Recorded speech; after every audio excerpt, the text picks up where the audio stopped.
A deceived orphan boy grows up to be the best magician.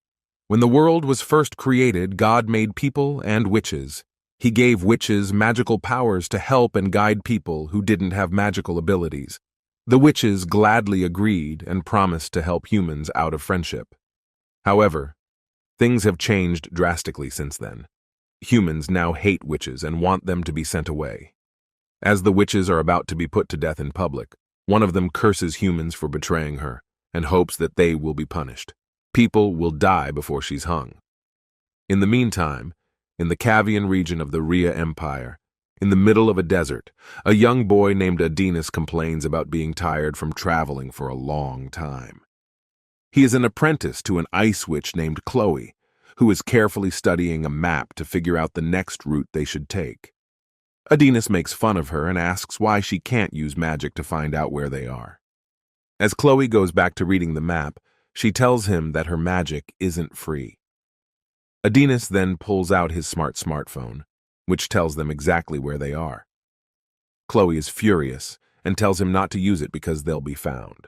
Adinas says that he made the smartphone himself, so it can't be used to track them because it uses free summoning magic, is very cost-effective, and has the newest technology that can easily keep them safe from the army's radar. Chloe understands his anger and tells him that she is a witch and that living has become hard since people stopped tolerating witches. She tries to cheer Adnis up, and they soon go back on their journey. They need to find a place that tolerates witches so they can live in peace again, like it used to be. Since Adnis is set on studying under her, Chloe makes fun of him by asking if he likes older women, which makes Adnis feel bad. Chloe laughs, and Adnis wonders how she can be happy in a horrible place like Raya, where horrible things happen to witches. Aiden hates the area so much that he thinks they should use magic to get rid of all the people that live there. Suddenly, they see something shiny in the distance, and a group of soldiers in fast vehicles come up to them. It's quickly clear that they are there to kill Chloe, whom they see as a fugitive witch. Renee takes a defensive stance, but Chloe stops him because he isn't used to using magic, and she steps forward. She uses her ice magic Olat to get a staff, which she uses to restrain the soldiers. Devon, on the other hand, is very angry and asks Chloe why she wouldn't let him use magic after she's done. Adinas pulls out a huge sword to show that he is skilled, even though Chloe says he is new to the game. Chloe doesn't say anything, but Adinas questions her and asks if the fact that he is human is why she won't let him use magic, because she doesn't want Adnis to kill his kind. Adinas starts crying as he talks about how upset he is that he can't protect these people. His words moved Chloe. Chloe embraces adversity, while the news about the failure to get rid of. When the fugitive mind gets to the 23rd Emperor of the Rhea Empire, he gets angry and tells the army to bring him back. Chloe, without them knowing, turns on one of the machines, and after making sure they know where they are, uses it to make a portal that takes them to the capital house. Chloe and Adnis start to float, and before their train leaves, they hold hands. At the capital palace, Gidrid speaks to the people of the area and urges them to fight the witches. Chloe is shocked that the witches were able to make the physical transfer over such a long distance and in such a short amount of time. Adna comforts and reassures Chloe, and we learn that her name is Chloe. We see a space station hovering in space, confirming that Q was transferred from another dimension to the capital's central plaza.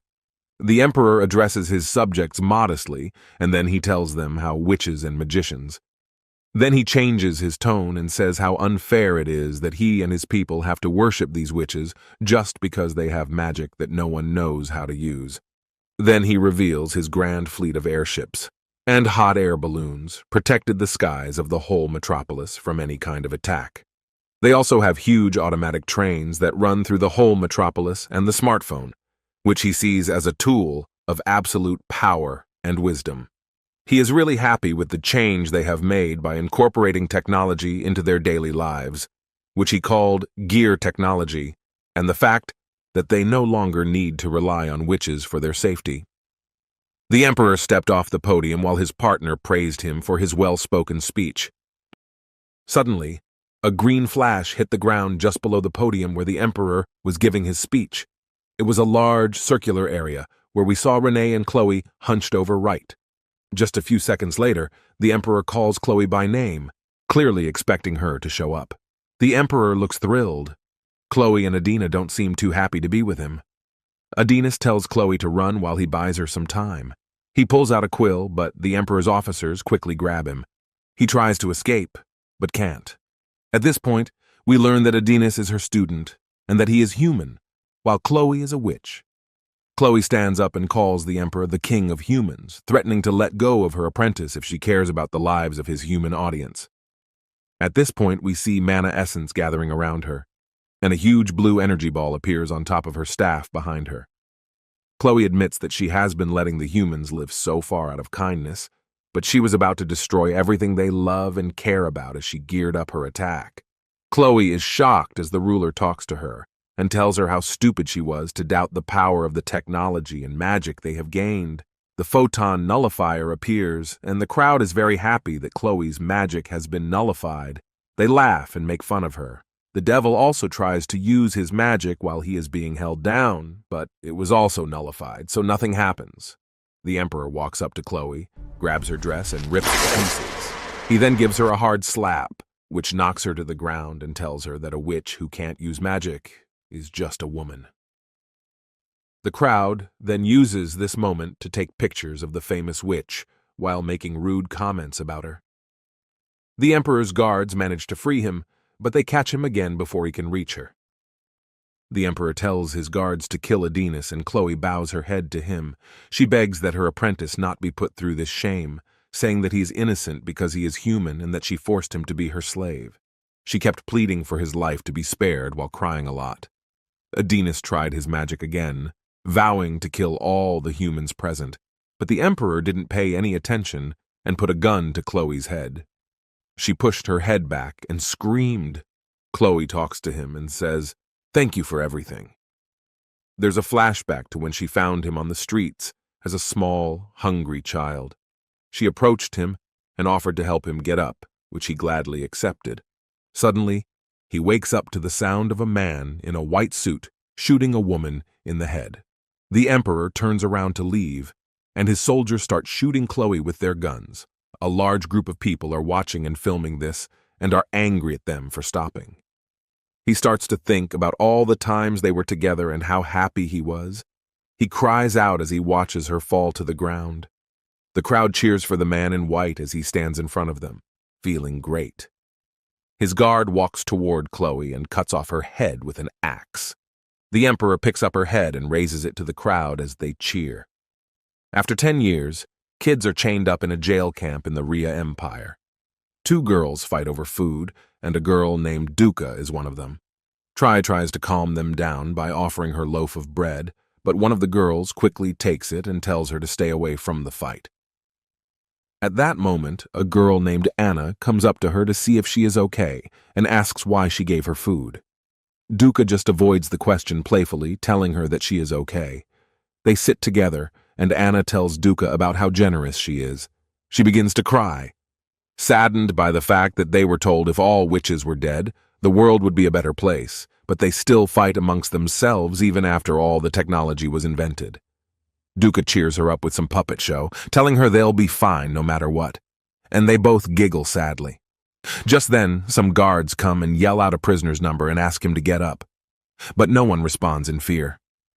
The girls whisper that this was the 4th time someone had been called and taken and wasn't returned back to the holding unit. They both stare at the guard in fright, wondering who had been called upon. Just then, Duca looks at their tag to find out that it was Anna being called. She quickly exchanges their tags, takes Anna's number, and responds to the guard. He asks her to follow him.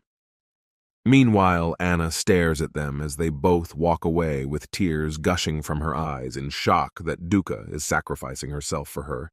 She fears the outcome, knowing fully well that Duca will not be returning. Duca is standing between 2 guards being interrogated by Chief Warden Papal. He asks her to take off her clothes to confirm there was no affliction on her. He was about to give her to the Lord as a service girl.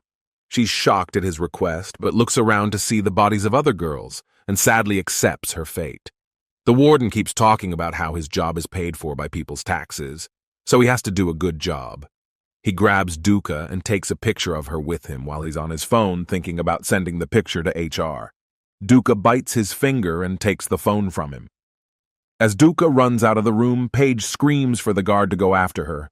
As Duca runs, she tries to unlock every cell to free everyone, but realizes that she needs to use voice recognition to do that. She tries several times in frustration, but is still unable to unlock the cells. She then starts to imitate the chief warden and, to her surprise, is able to unlock the cells. She screams for the girls to run as the gates open and there's a commotion. As she stares at the steel containment, guards grab her and hit her to the ground. They try to keep things under control by blocking the doors of the containment from opening. But it's too late. As the door opens, we see a man wearing bandages free himself from several chains. It's Adnis, who has been locked up for 10 years and now wants revenge.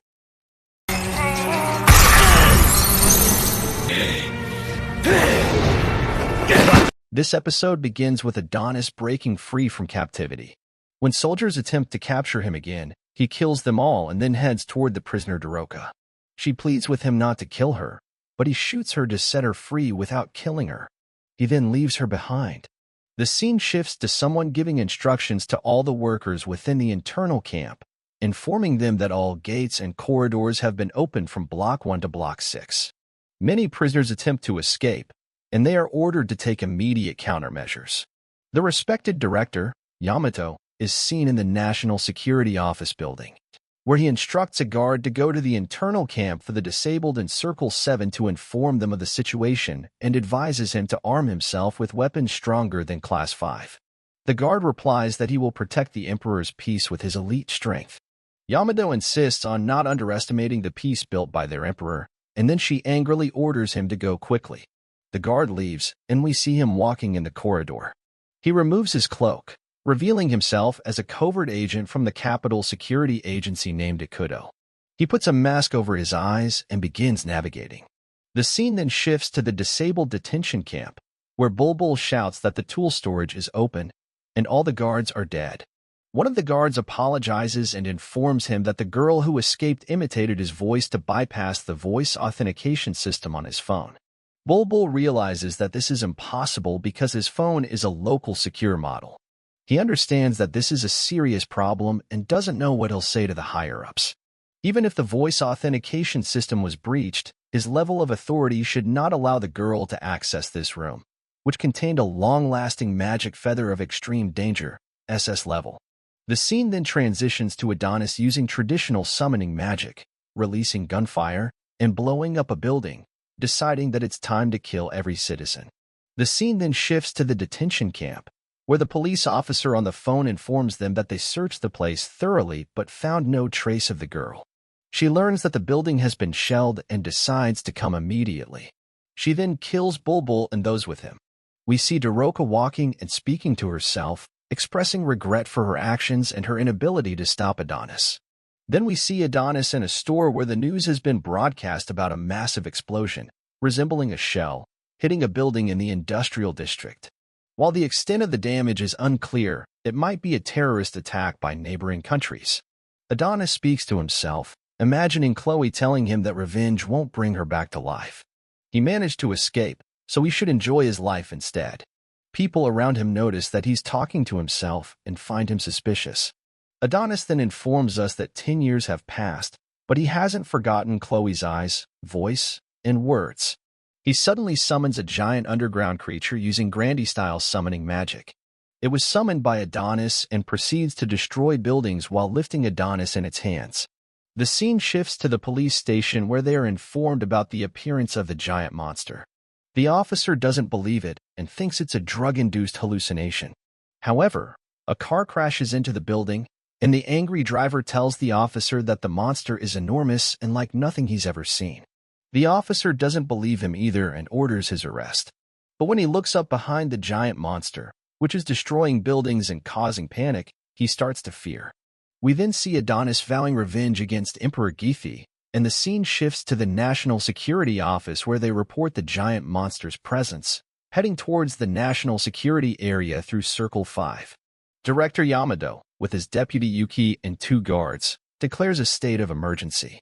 He orders them to prioritize Defense Line 4 and request air and ground support from all available aircraft. One guard asks about ground infantry, and the director instructs them to send armored foot soldiers. The scene then returns to the giant monster as it walks through the city. Director Yamado is surprised by its size. His deputy, Yuki, tells him that the boy Adonis and the magic feather are missing from the detention camp, so it's likely that the giant creature is powered by magic. The director asks one of the guards about the magic photon suppression device, DM, and the guard mentions it's in an underground storage facility, but he's not sure if a 10-year-old device will work correctly. The director assigns Deputy Yuki to take care of it, emphasizing its national importance. Then we see the giant creature walking through the city, demolishing buildings. A state of emergency is declared, and citizens are instructed to evacuate to a safe location. Tanks from Defense Line 4 arrive and open fire on the giant monster. However, the creature's attacks cause erratic missile trajectories, and no one understands the problem. It becomes clear that Adonis is using the magical feather to manipulate these events. The giant monster delivers a powerful blow to a building, destroying military tanks. It's evident that Adonis hasn't spent the past 10 years in vain, as he has mastered magic through rigorous research within his mind, creating an optimal environment to understand and convert it into mathematical expressions using a specialized feather. He mastered it without a teacher. Anubis then speaks to himself, stating that if Chloe's death was their ultimate goal, then everyone in the country reaping the benefits is equally guilty. He uses linear-style summoning magic, wielding a massive gun and killing all the people and civilians. He revels in this bloody scene but soon begins to cry. The scene then shifts to Oukoku, who is on the phone, reporting that he has located Adonis, matching the description of the escaped girl. The scene then moves to the National Security Office, where the director informs all the authorities that the enemy is a long-term prisoner, a sorceress's apprentice named Adonis, and he's in control of the giant creature.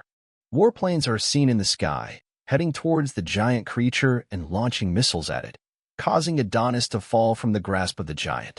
The entire area is bombarded. Then, we see a young boy next to his deceased mother on the ground, trying to wake her.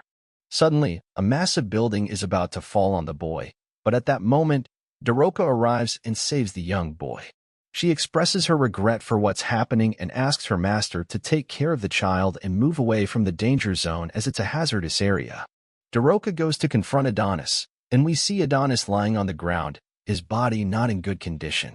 The scene then shifts to the Imperial Castle, where we see the Emperor lying on his bed, asking about the commotion outside. The Queen reassures him that everything will be fine, as he has always been dedicated to strengthening his empire. The Emperor, however, is troubled and notices blood on his hands. The Queen suggests calling for the physician, Griffin, but the Emperor insists that it's unnecessary, pondering whether this is divine retribution for his actions against the witches. He reflects on how he built an advanced civilization by eradicating all the witches, believing that progress couldn't occur as long as witches existed. In the next scene, we see Adonis fighting against the army with his magic, destroying aircraft and killing the police. Rain begins to fall, and the Queen informs the Emperor that this rain will wash away the years of his illness and kisses his forehead. The Emperor mentions that this phenomenon has opened the path to the massacre. The scene then shifts to the National Security Office, where everyone has been eliminated. An employee informs them that there's a civilian approaching the target. We then see Adonis holding a police officer by the neck and lifting him. The officer reminds Adonis that he should have killed him, and the witch 10 years ago. Adonis starts using his magic to kill the officer when suddenly Daroka appears and asks him to stop. Adonis looks at her and realizes that she was in the detention camp. Daroka pleads with him to stop causing harm, as he has already taken many innocent lives. Adonis looks at her with anger and kills the police officer. He then approaches Daroka, and she tells him that not all humans are their enemies, even if they were prisoners. Adonis gets angry with her, grabs her by her clothes, and warns her not to mention Chloe's name ever again. He asks her why she is getting in his way. She explains that Chloe didn't agree with such actions. As the army approaches, it seems that these actions are human-made, indicating that the conflict is escalating. The scene continues with Adonis and Daroka. Adonis realizes that witches always fight with cunning, making it impossible for him and Chloe to defeat the humans without using such cheap tricks. Daroka tells him that the name Adonis was given to him by the greatest sorceress in the world, who was fond of her apprentice. Sorceresses are aware of this. A light emanates from Daroka's hand, and Adonis releases her, and she falls to the ground. Adonis questions if she is a sorceress, and when she confirms that she is, Adonis becomes very agitated. He grabs her by the neck and lifts her, warning her not to meddle with him and not to mention witches again, insulting her as human scum. She tells him that she managed to escape from witch hunters and that she will bring Chloe back to life. He throws her to the ground, using his magic to kill her, but she pleads with him to listen. She snuck into this country to save him, as they need his memories to resurrect Chloe. A sword appears in Adonis's hand, and he threatens to kill her and anyone who defies him or speaks ill of Chloe. Daroka agrees to his terms, saying she is happy to have met him. Adonis then remembers Chloe and starts crying. He asks Daroka if she can really bring Chloe back. She asks him to come with her, as he is no longer alone, extending her hand to him. When Adonis reaches out his hand, suddenly, a shot is fired at Daroka, and Adonis is surprised. It turns out that Oukoku was the one who shot her. This episode of the anime begins with a large explosion in a burning house, and we see a young girl named Daroka, who is frightened. A group of officers is killing people, and then we see Mia hugging her from behind. Daroka asks Mia what happened, and Mia tells her that humans suddenly attacked them and started killing them. Daroka informs her that they were getting along well recently, even going to the city to treat Mr. Tom's illness. She then suggests using magic, but Mia tells her that it's not possible because they use a magic-suppressing device. Daroka believes that Ophelia-sama knows something, and Mia advises her to escape and inform Ophelia of what happened. Daroka is afraid to go alone and suggests that they go together. Mia tells her that she is a kind and brave girl and advises her to follow the North Star to reach Ophelia's palace, where she had taken her during the fertility festival. Mia gives her a doll and instructs her to run quickly without letting anyone catch her. Soon, she finds herself crossing the mountains and reaching Ophelia. Daroka then takes the doll and runs on her way. We then see a group of human guards surrounding Mia and killing her. Back to reality, we see Daroka on the ground, covered in blood, next to Adonis. She apologizes to him, and Adonis asks her how to bring Chloe back to life. Daroka grabs his clothes and tells him that the witches, but she doesn't finish her sentence. The humans set her on fire and kill her, and Adonis quickly moves away from her. We then see Adonis surrounded by many armed guards, pointing their weapons at him. He looks at Chloe and says, "Don't toy with me, witch. How can I bring Chloe back from the dead? This is not enough. I don't know what to do." He hits the ground with his hand, and the guards prepare to shoot. They inform Oukoku that the witch is dead. We see Oukoku telling the director Yamato that it's over. Adonis uses a magical feather to create a shield around him, and the shield protects him from the bullets. He then uses a spell called Queens to gather all the bullets the guards shot at him and redirects them to hit all the guards, killing them. Oukoku directs his weapon from the top of the building towards Adonis and fires at him, but Adonis emerges unharmed. He used a linear magic spell called Maximum Gain to enlarge the bullet and turn it into a large missile, which he directed at Oukoku, killing him and causing the building to explode. We then see Adonis walking among the dead guards, asking them if they thought they could defeat him, if they thought they could defeat magic, and if they thought they could live in peace after killing Chloe. He then approaches one of the guards and tells him that he will erase them from the face of the planet. Yamato sees this from the cameras and wishes that his sister, Yuki, would hurry to act with him. Then we see Yuki standing in front of the DAI machine, which is the jewel of knowledge for them, as it had defeated the witches in the past. Once it is activated, they will be able to suppress Adonis's magic, and she is very excited at this moment because she will be of great help to her brother. She reminisces about when he used to tutor her when she was younger, and how he stayed by her side until she reached this level. However, at this time, her subordinates scream at her to hurry and go catch Adonis. But at this moment, members of one of the 4 national bureaus affiliated with the Empire of Redia appear. The director of the National Science Agency, Shida Samanta, speaks to Yuki and informs her that she knows that the National Security Bureau has become agitated and will definitely come here. She tells Yuki that she has become stronger since the last time she saw her, and unfortunately, she will not be able to activate that machine. Yuki asks her what she means, and Shida looks at her for a moment, then takes her phone and calls her brother Yamato.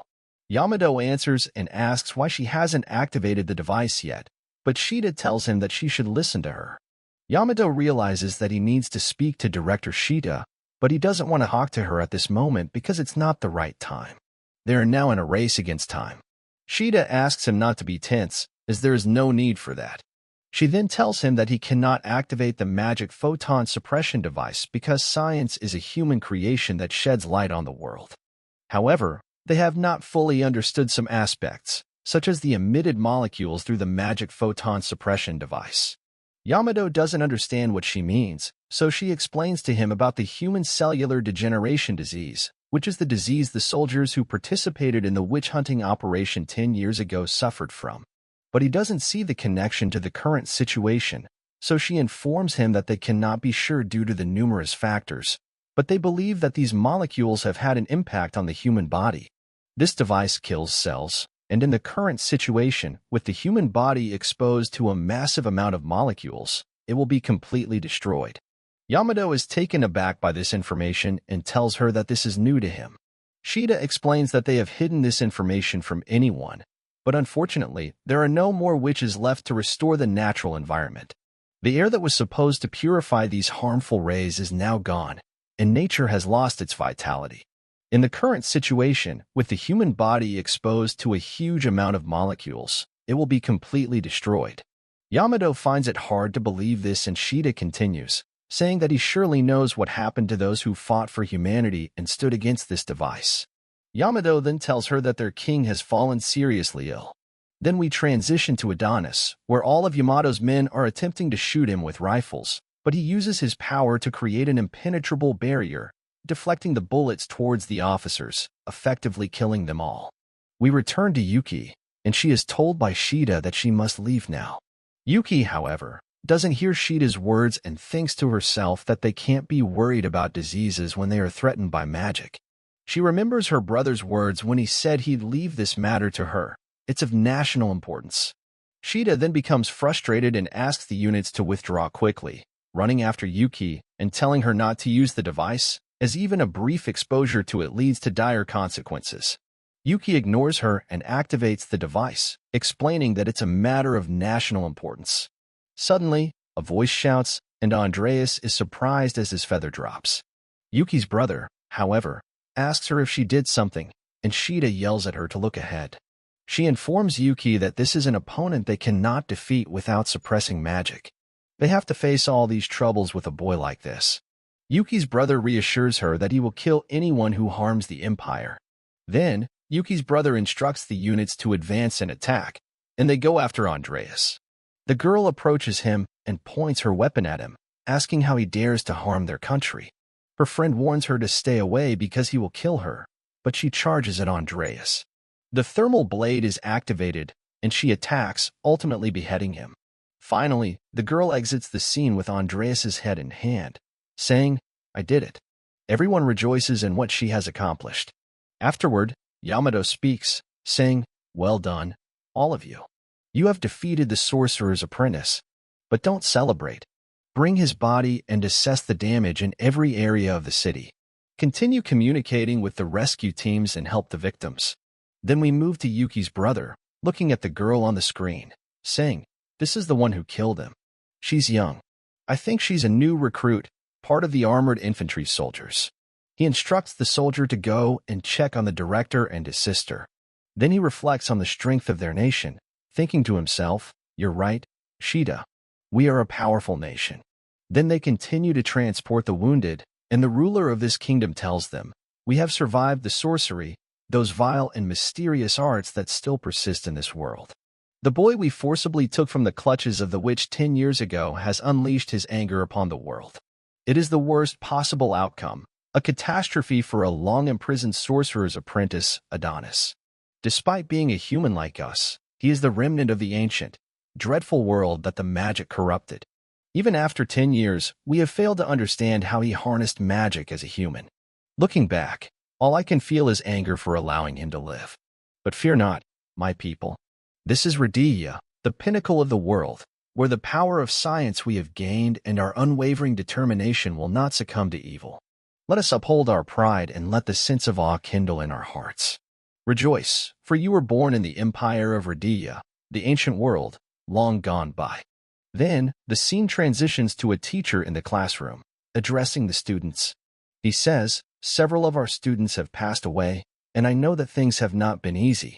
However, the national practice exams will begin tomorrow to help us overcome this situation." After that, the teacher ends the planning session with the students. One student asks, "Why did the sorcerer's apprentice stand among the witches, even though he is human?" The teacher replies, "I don't know what happened. Perhaps his mind was manipulated or something of the sort." The teacher then checks his watch and informs the students that the first period will be physical education. They quickly change into their sports attire. During this time, we see a girl named Irie resting her head on the table. Another girl with black hair approaches her and says, "I saw what you did." Irie responds, "What's your problem? You're incredibly annoying." It's a typical reaction to the situation. The other girl calls Irie's friends over, and then she leaves. Then the scene shifts to Irie in the place where an accident happened before, and she remembers her friend Takuma. A large rock had fallen on him, and he pleaded with her to help, but she couldn't do anything because the building was about to collapse. She ran away quickly, overwhelmed with grief, which angered her friend. He asked her if she had abandoned him, saying that she seemed to be harboring feelings for him, and then the building collapsed, and he died. She remembers the image and says, "I'm awful." She then opens her phone and flips through pictures of the sorcerer's apprentice, Adonis. She says, "I abandoned my love, and I think this guy who uses magic is somewhat handsome." Suddenly, a person appears, and she is very scared of him. She realizes he's from the government. The person tells her not to worry, and she doesn't have to delete these pictures. He then asks her if she likes these pictures, but not to tell anyone. The sorcerer's apprentice is the heinous criminal who caused that catastrophe. She apologizes to him and quickly leaves. After that, the boy, named uses his phone to report the girl to the National Security Bureau, saying that she's influenced by the terrorist. He informs them to apprehend her immediately and let the National Security Bureau handle the rest. Most likely, she'll be executed or imprisoned for treason. Then, a police officer approaches and tells him that they have completed the final inspection. This says he'll return now, as he promised. Is the deputy director of the National Intelligence Agency, and he is currently searching the disaster area. On the other side, the girl named Charmy, who is the head of investigations, assists him. She types on the keyboard of a device, presumably collecting some data about the sorcerer's apprentice's body. She informs her superior, that they've received an unbelievable analysis. The sorcerer's apprentice's body is a fake. In another scene, Adonis, the sorcerer's apprentice, opens his eyes. This episode begins after Adonis has been defeated and his head has been separated from his body by this girl. However, we witness that Adonis is not dead yet, and these girls are trying to help him. He is in pain, and the girl mentions that his heart rate, blood pressure, and body temperature are all elevated. She says that at this rate, his heart will stop, but another girl says she has learned that this human won't be able to withstand the non-uniform transformation process. Adonis is completely unconscious and continues to scream. Then, a princess named Ophelia arrives and uses her magical powers to help him regain consciousness. Adonis starts muttering and mentions Chloe, and later, he wakes up in the place where he was killed, with his head next to him. The girl tells him that this is the magic of resurrection, the cancellation of death. Adonis asks her what's going on, and she introduces herself as Anna, explaining that she infiltrated this country with Druka. The plan was to send the witch Chloe to get him out of here. He is then seen flying far away in the sky, while the girl cries and apologizes to Druka. In another location, we see Adonis waking up, and the princess thanks him for fighting for them. However, Adonis becomes angry and asks who she is and what's going on. She tells him that this is the land of witches. Later, he is in a chair, observing all these witches playing and gathering fruits. They ask him if he's well enough to be awake, and he responds that he is fine. He wonders if Chloe would be sad if anything happened to him and asks if they have met Chloe before. The girl says they met her when they were children, and she was kind to them.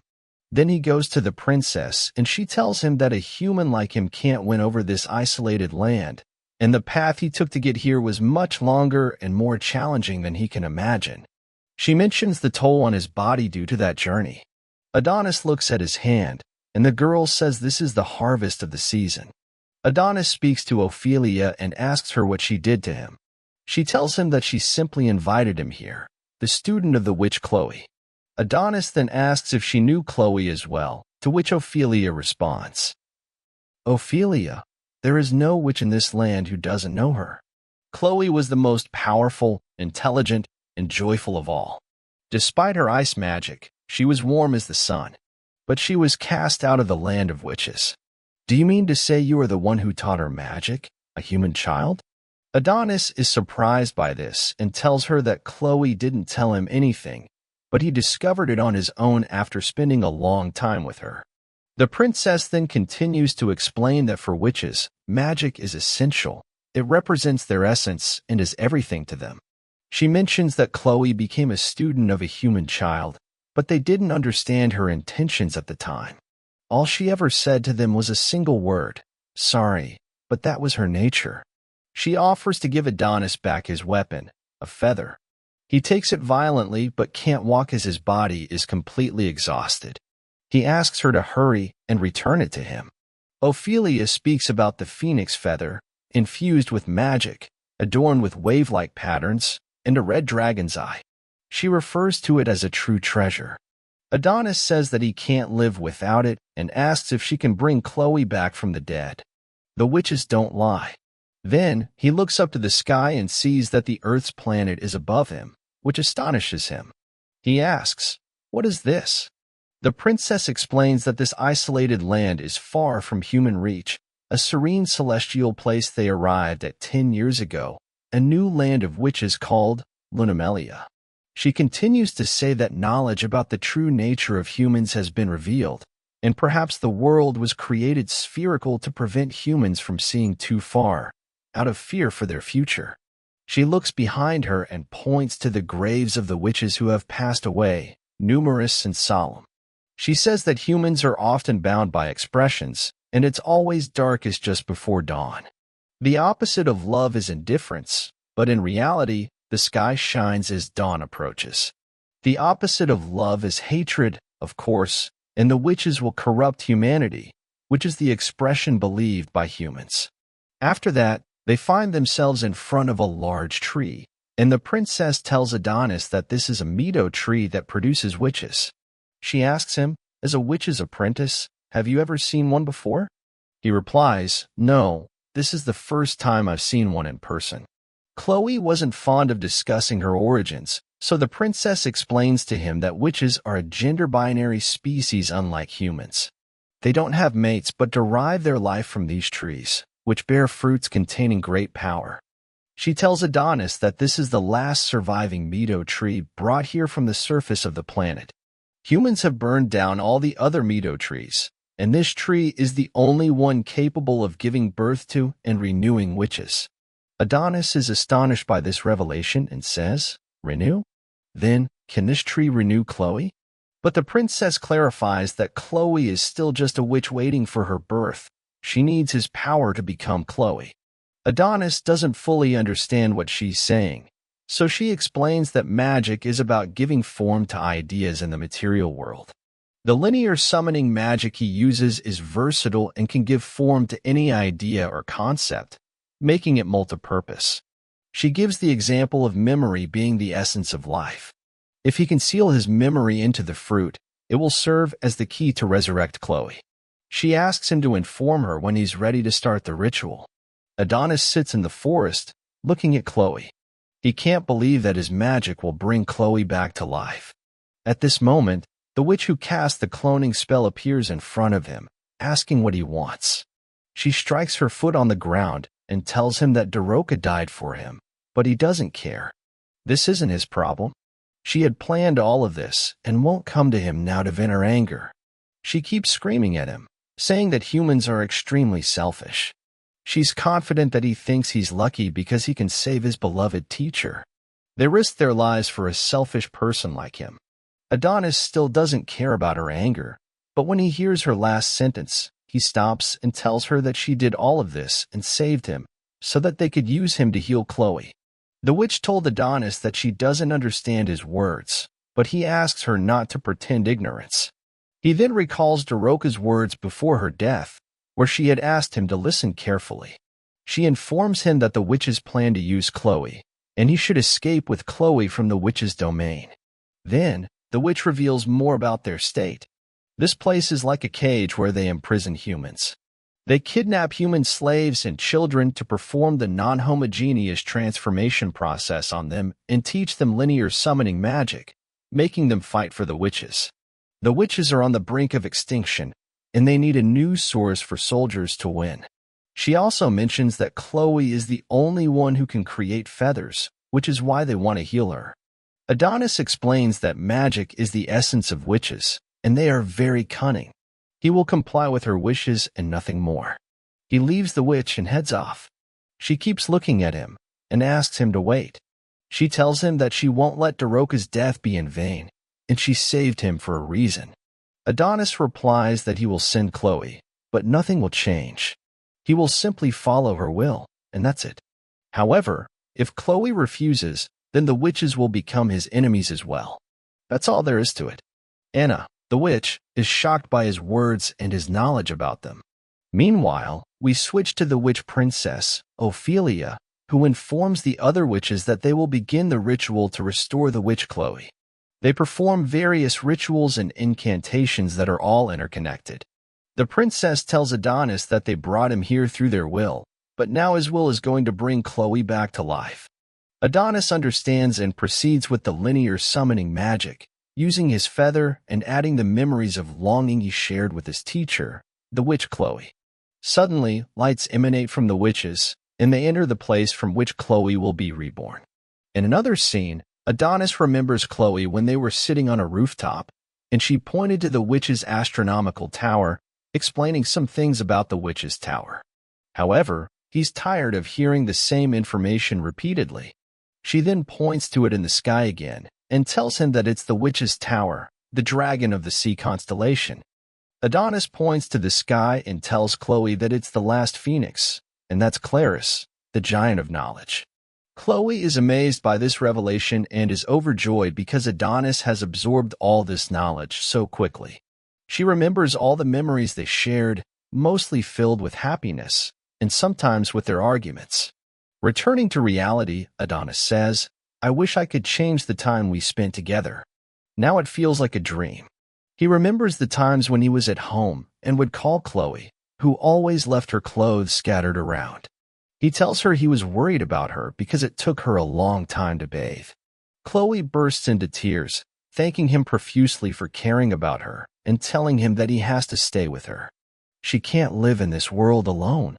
As tears continue to flow from her eyes, Adonis replies, "And neither can I, Chloe." Back in reality, the light gathers at the birthplace of Chloe, and Adonis continues his incantation. Chloe responds to him, thanking him for everything, and Adonis becomes deeply moved, tears welling up in his eyes. Suddenly, the birthplace radiates with intense light, and from it, a mass of white moon-like light descends and gives birth to Daroka. However, it's unclear why Chloe hasn't been born again despite the memories that used to try to bring her back. The episode leaves us with a cliffhanger, and we'll have to wait for the next one to see how the story unfolds. The narrator invites viewers to subscribe to the channel and activate the notification bell for updates on the story. The episode begins with Adonis reminiscing about the first time he met Ophelia, and she told him that she could cure Chloe and wouldn't let her die.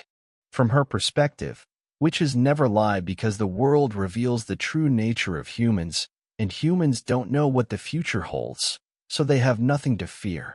Then, we see Adonis, Ophelia, and the witches of this city standing in front of a tree, all looking at Chloe, the sick girl, who is perched on this tree. They all try to heal her, but Adonis doesn't do it. Despite loving her deeply, he won't treat her, as he doesn't want her to feel that way again. There is no place for her in this harsh world, and she won't be able to bear all these burdens. Adonis decides to use his power to replace his memories of longing with different memories. Indeed, Adonis does so, shocking everyone with his power. At this time, Daruka descends from the tree, and Adonis grabs her. When she wakes up from her slumber, he tells her that he didn't want to leave his debt unpaid. Daruka gathers her strength and learns that she is in the land of the witches called Lunamelia. She finds herself in front of Lady Ophelia and the other witches but doesn't know what she is doing here. All she remembers is being shot.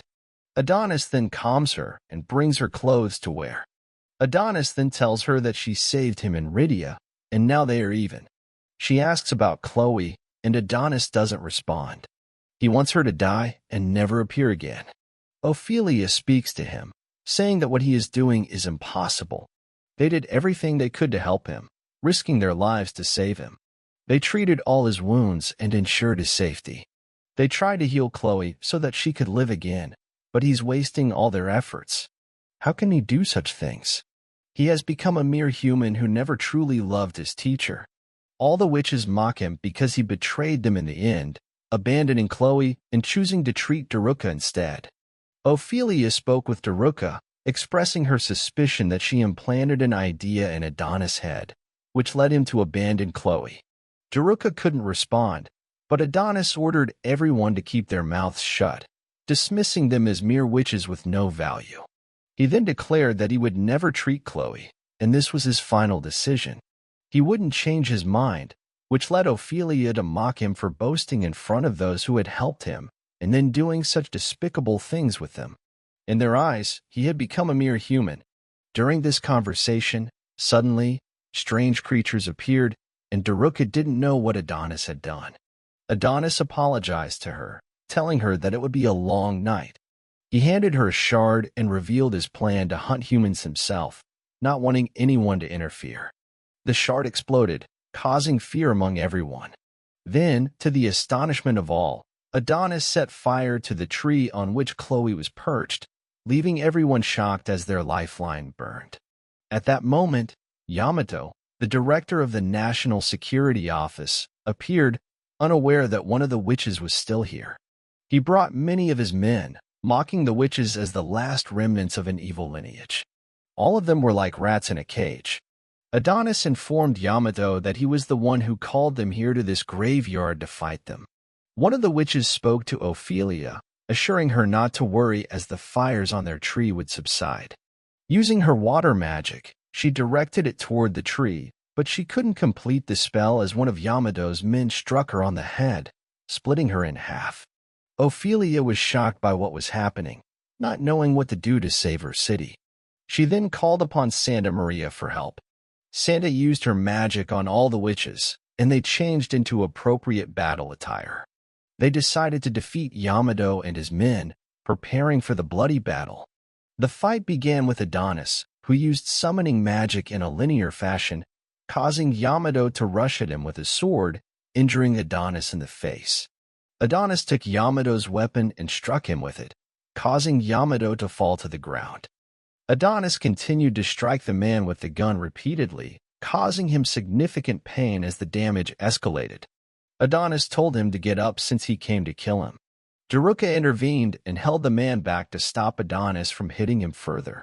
Then, the scene shifts to Crystal Maya, the gem witch, using her power on the soldiers. Many gems appear on the soldiers, rendering them unable to move or breathe as they continuously grow. Dakiya, the snake and venom witch, joins the attack, unleashing her snakes to attack and kill the soldiers. Following that, Gliana uses her power, the flock, to attack them with arrows and tree branches. Olivia also uses her power, lifting the soldiers into the air. They attempt to shoot her but fail, and she traps them in a black circle, ultimately killing them. Olivia expresses her belief that humans are very weak, like babies, and she believes victory will be on their side. More soldiers appear, and Olivia remarks that they are trying to outnumber them. The scene then shifts to the director, asking Shida why there are still so many witches despite their extermination efforts.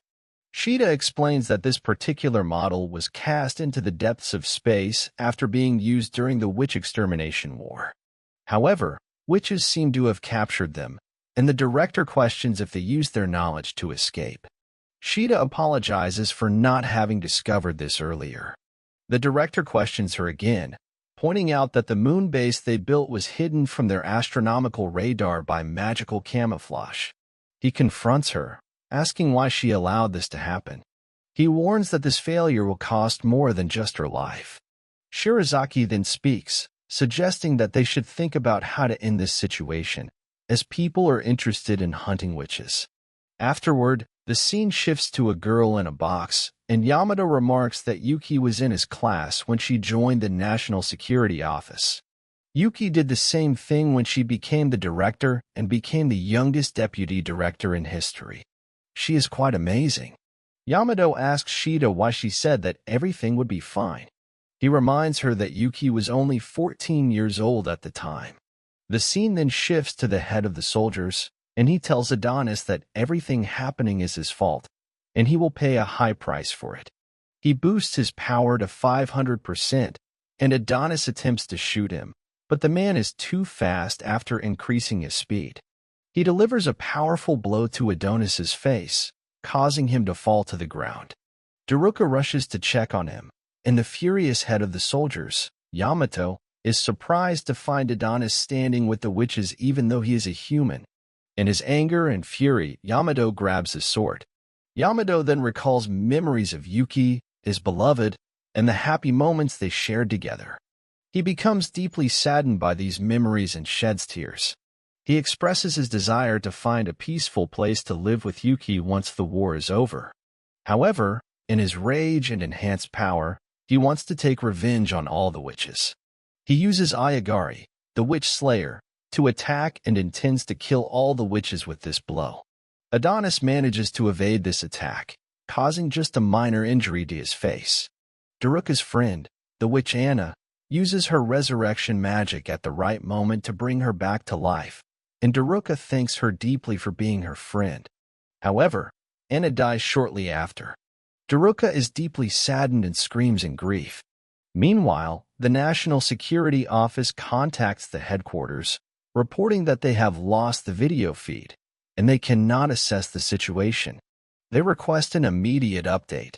Daruka is seen crying intensely due to the loss of her friend Anna, and she pleads with everyone to stop the killing and the bloodshed.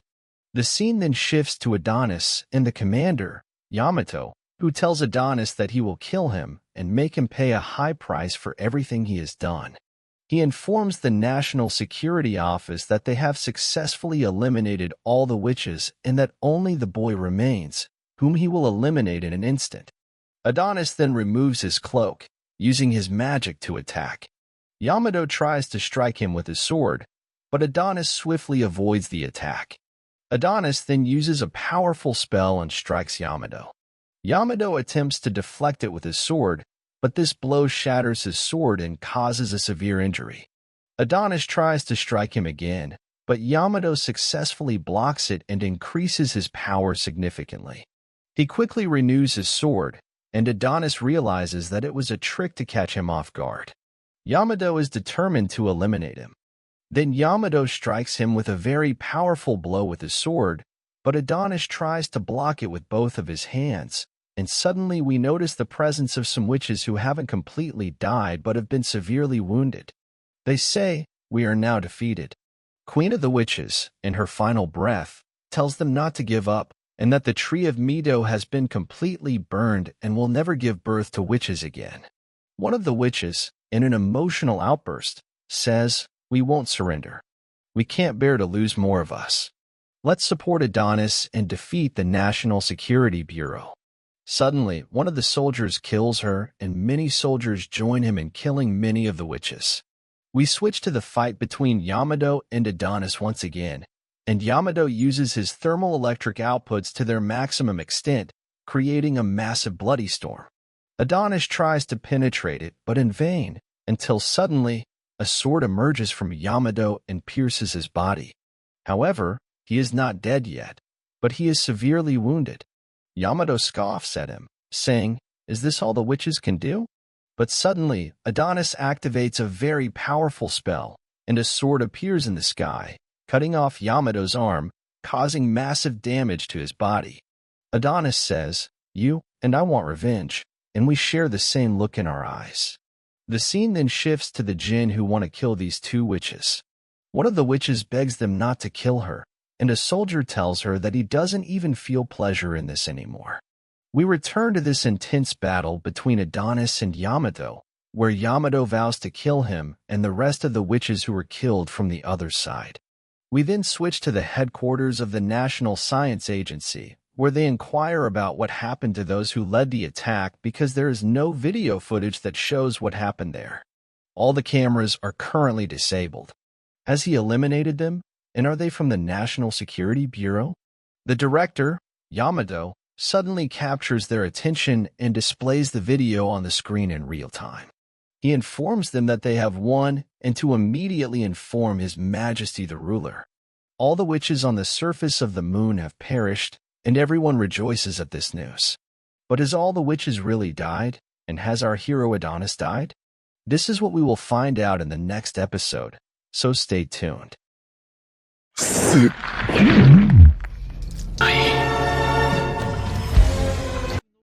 The anime episode begins with Yamato killing all the witches who were present.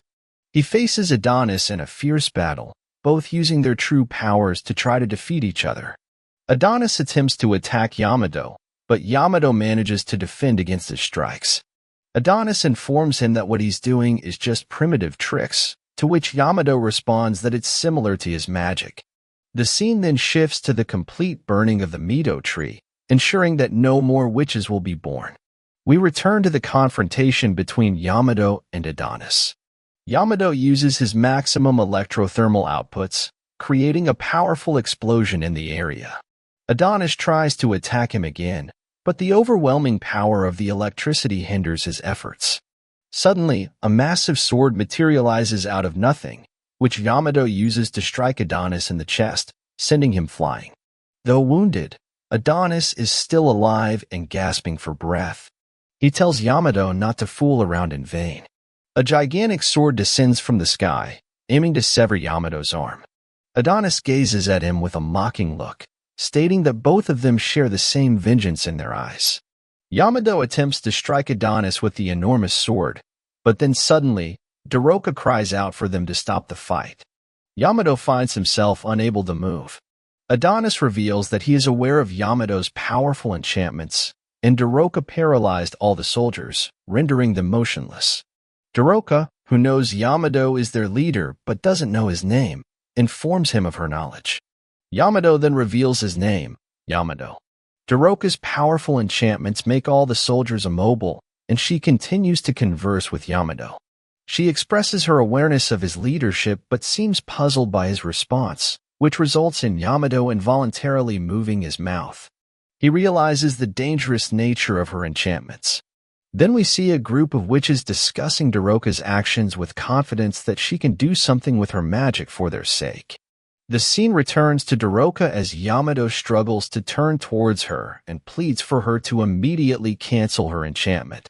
However, Daroka enhances the enchantment instead to immobilize him further. Adonis is pleased by this development, and he urges Daroka to finish him now. Daroka tells Yamato that they must stop fighting, and that this should be the end. She wants them to shake hands and reconcile. She insists that they shouldn't fight anymore and asks him to promise not to attack her or Adonis. She promises that if he keeps his word, she'll release all of her soldiers, allowing them to leave in peace. Daroka continues to beg him to stop the fighting, but Adonis arrives, extremely angry with Daroka for her words. He informs her that they've killed Anna and says in his fury that she must have lost her mind if she's going to let humans live after the number of witches they've killed. He believes he's entirely justified in his anger. Adonis tells her that if she doesn't kill Yamato now, she'll die later. The enchantment's effect on Daroka disappears, and Yamato attacks her in anger. He intends to fight them all. He strikes her in the face with his hand with force and tells her that her love enchantment is trivial and she should understand her place. She's just a witch with no value in human society, he says. He hits her again and again, saying that they will use their word to exterminate them all. Witches are a plague that brings terror and chaos to the world. He continues to strike her mercilessly. Then he asks if she knows what their student Adonis did to their nation. He caused a massive catastrophe, killing countless innocents. He asserts that this villain wouldn't be here if it weren't for the witches who always supported him, and they must all die. There will be no survivors among them, as witches are just garbage. He stresses that if it weren't for the magic, nothing would have happened to his sister Yuki. She tells him that they killed an uncountable number of people, too, shedding a lot of blood while hunting witches over the past 10 years and even today. So why did they do that when they don't need witches anymore since they've gained plenty of knowledge? There's no need to kill any more witches. Witches and humans were friends. Jiroka pleads with Yamato to end this conflict as soon as possible. She first wants him to order his men to withdraw from here. But Yamato refuses, believing it's impossible for him to do that. Jiroka activates her love enchantment again, immobilizing him once more. He doesn't understand this strange feeling. It's impossible. Then he recalls the beginning of his life when he was a young soldier in the mighty Rydia Empire. He later became the esteemed Director Yamato of the National Security Bureau. He will never be defeated by such an enchantment. He then remembers a time when he was a little boy, hugging his mother. He returns to reality, addressing Jiroka. He tells her that he will obey her, but he can't finish his sentence before Adonis strikes him in the face. Yamato, greatly affected by the enchantment, tells Jiroka that he loves her. Suddenly, Adonis thrusts a sword through his head, avenging everyone who died. Jiroka angrily asks how he could do this, and Adonis responds that they will use this magic to destroy all of humanity, and there's no need for pretense anymore. On the other hand, we shift to the royal palace, where the soldier updates the ruler about the ongoing events with the witches in their world. The ruler responds that he's not interested in hearing empty words. The attack led by Director Yamato is still fighting against the remaining witches, resisting vigorously. However, communications with their forces at the site are weak, so they don't have precise details. The ruler asks, will the witches die? The soldier, nervous, says, I believe our victory is assured. The ruler's wife, responsible for the catastrophe, Adonis, replies, is the boy responsible for all of this still here? The one who sought revenge against humanity? The soldier informs them that he is most likely still there. The ruler is delighted and exclaims, burn the witches in that cursed moon. The witches and the mischievous child seeking vengeance on humanity shall all die. Kill them all.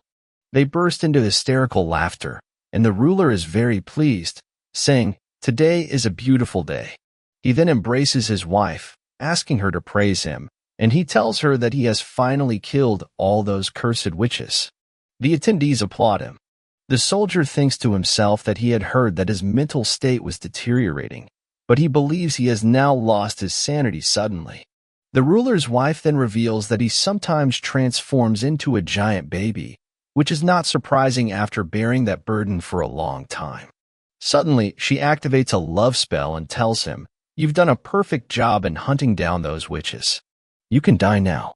She takes full control of him with the spell and moves him forward to make him fall and die. The ruler, in a state of bliss, doesn't feel anything. The soldier is taken aback by what just happened, but the ruler continues to walk forward and says, I'm ready to give up my life to make you happy. Today is truly an astonishing day. He climbs to the top of the building to throw himself off, believing he must jump. The soldier tries to stop him, but the ruler gets angry and exclaims, don't stop me from doing this. I am Emperor Giddy, I am amazing, and I am an important person. I have achieved many scientific accomplishments, so Rydia will be the most powerful country in the world. I killed all the witches and did everything she asked of me because I love her. Tears well up in his eyes, and he wishes to serve his beloved queen forever. She tells him he embarrasses her greatly with his words and instructs him to die quickly. He jumps from the top of the building, and the soldier attempts to save him, but it's too late. The ruler has died, impaled on the sharp peak of the building, suspended in the air. The witch then cancels the love spell, and the soldier realizes she's a witch. He urgently requests reinforcements, explaining that there is a witch in the castle who has control over him. He informs the reinforcements via a wireless device that his lord, the ruler, has slipped and fallen. They send someone to recover the body immediately. The soldier tells the witch, "I love your majesty."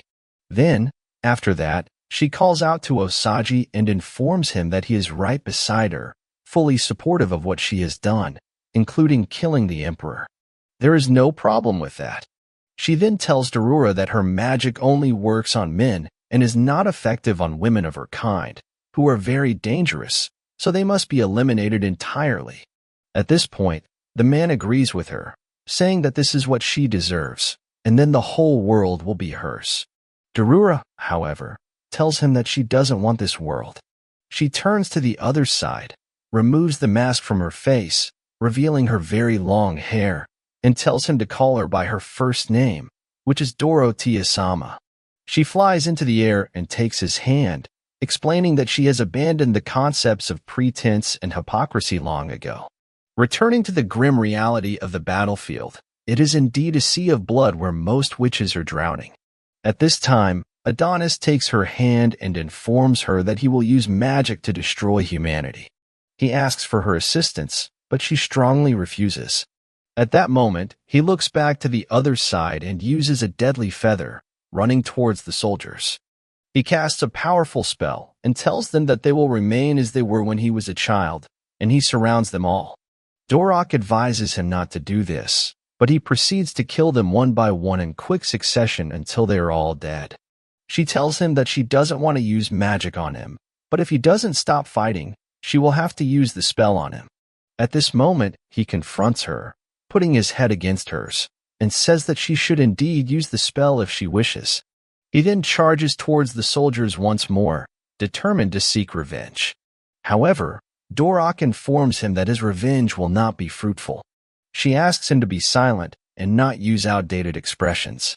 She explains that she is tired of seeing so many people killed without reason, as she despises combat and desires a peaceful and dignified life.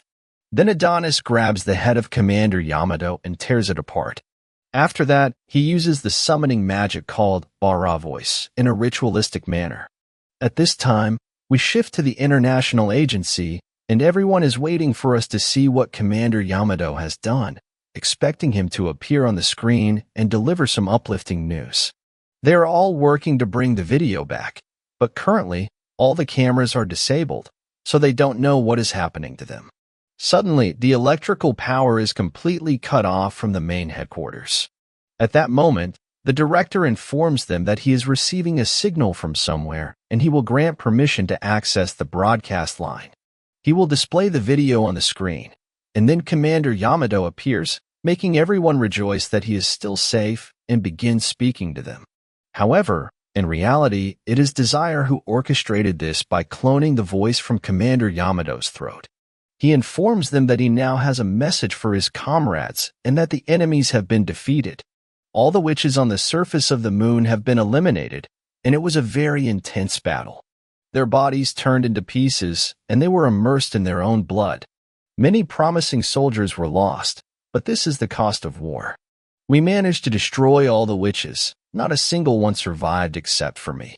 All the soldiers, except me, were killed while performing their defensive duties, and this is very unfortunate. I am the only one who will return to the planet. At that time, the girl sitting in that chair discovers that the person is not Yamato. We then see Adonis wearing the skin of Commander Yamato, speaking as if he were him, telling them to bring him back to the surface of the planet as he holds the head of the witch's apprentice. Then the broadcast is cut, and Adonis discards the skin. The Witch Queen, who is still alive, tells him that this is what he wanted from the beginning, Adonis. Now you can disguise yourself as one of the summoned soldiers and escape from this place. You want to sacrifice us for your own sake. Afterward, Adonis grabs Druka's hand, wanting her to be with him, but she screams in his face, refusing to be with him. She then slaps him hard across the face and scolds him for what he did. What would Chloe's reaction be if she saw you now and witnessed what you did? Adonis doesn't pay attention to her as he uses his teleportation ability.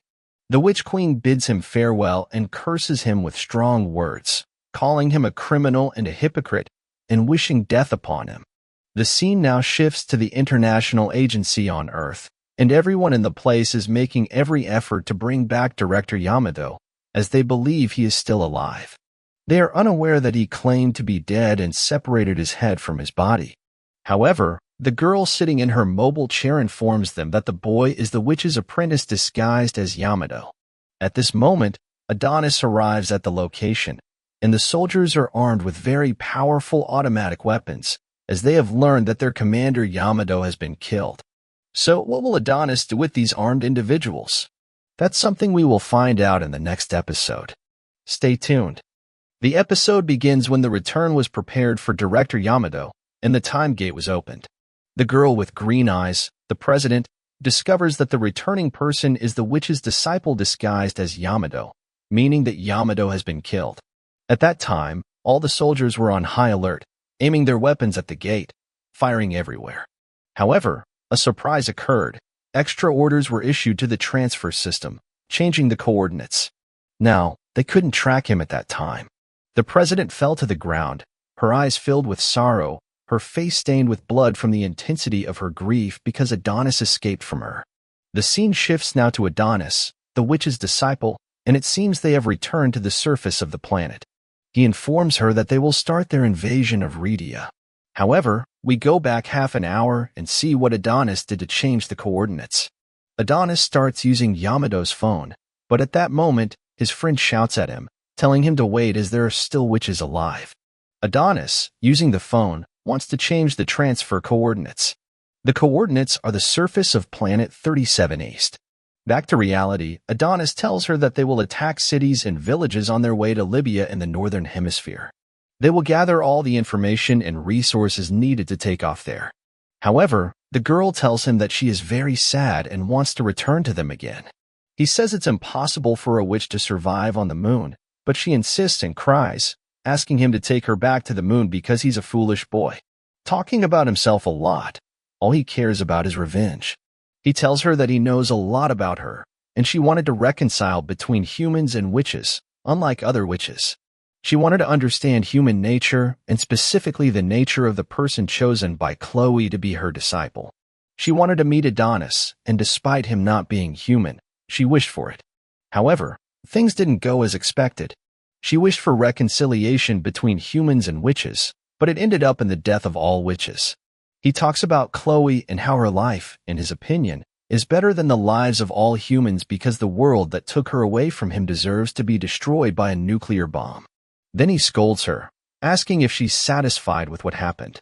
He accuses her of destroying all witches and causing a massacre, similar to what Israel does in Palestine, killing innocent people and calling it a war. He tells her he's not regretful because her friend played the role of the curtain effectively at that time. The girl cries because of his hurtful words, and then she gets angry and warns him not to underestimate their lives again. He grabs her by the neck, not caring about anything.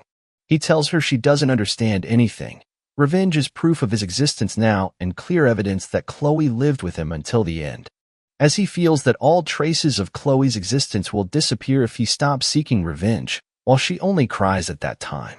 In the meantime, a group of boys on motorcycles wonders about two people sitting in the middle of the desert. They assume they're runaways or just two lovers who fled their families. The gang leader, Pinch, laughs foolishly. The scene shifts to Adonis waking up in that strange place, completely unconscious and unaware of where he is and what exactly happened. However, he remembers they were in the desert and these guys on motorcycles came and took them to help him. He was covered in blood. Then we see the gang leader talking to him, giving him a bottle of alcohol. When Adonis looks at him, he finds the person is a homeless man, and he tells him he doesn't want to drink that alcohol. Pinch, the gang leader, laughs at Adonis, and then he introduces himself as the director of this place. He asks Adonis about the girl with him. Adonis inquires about the girl, the one with pink hair, and Pinch says she's a very nice girl who took care of him for a while, but some guys took her away now. He tells Adonis to come with him. We see the leader, Banesh, looking at Adonis and telling him, finally, it's time. He looks into his eyes and says, "Your eyes look very terrifying." He tells him, "If you want to survive, you need to drink the potion I have with me. Stay strong like a horse." Adonis replies, "Thanks, but I'm not used to drinking healthy water." After that, Banesh insists on taking Adonis to show him the place they are living in. When Adonis comes out, he finds them living in ruins and is shocked to see many people gathered around Dorka. He fears for her and runs towards her. However, he is surprised to find that she is playing with them, joking around, and having a party at night. He gets annoyed when he sees Dorka serving them drinks and laughing, completely indifferent to him. Later, Adonis goes to meet Dorka, and she realizes that all the motorcycle drivers are asleep. She asks Adonis if he poisoned their drinks, suspecting that he used a magical spell to alter the contents of their drinks. Adonis denies poisoning them, but admits to using a magical spell to change the drink's ingredients into a sedative. Dorka is shocked to see Adonis holding a gun and expresses her admiration for the people who helped them in the desert. Adonis warns her about the consequences of mercy, but she questions his intentions. Dorka asks what he plans to do, whether he will kill them or if he's insane. She adds, "What about these people? You weren't alive like this before, right?" Adonis reassures her that he won't kill them because they are lower in rank than humans and don't deserve to die. He looks at her and says, "Just as I expected, you're a weak girl, and I don't need you with me anymore."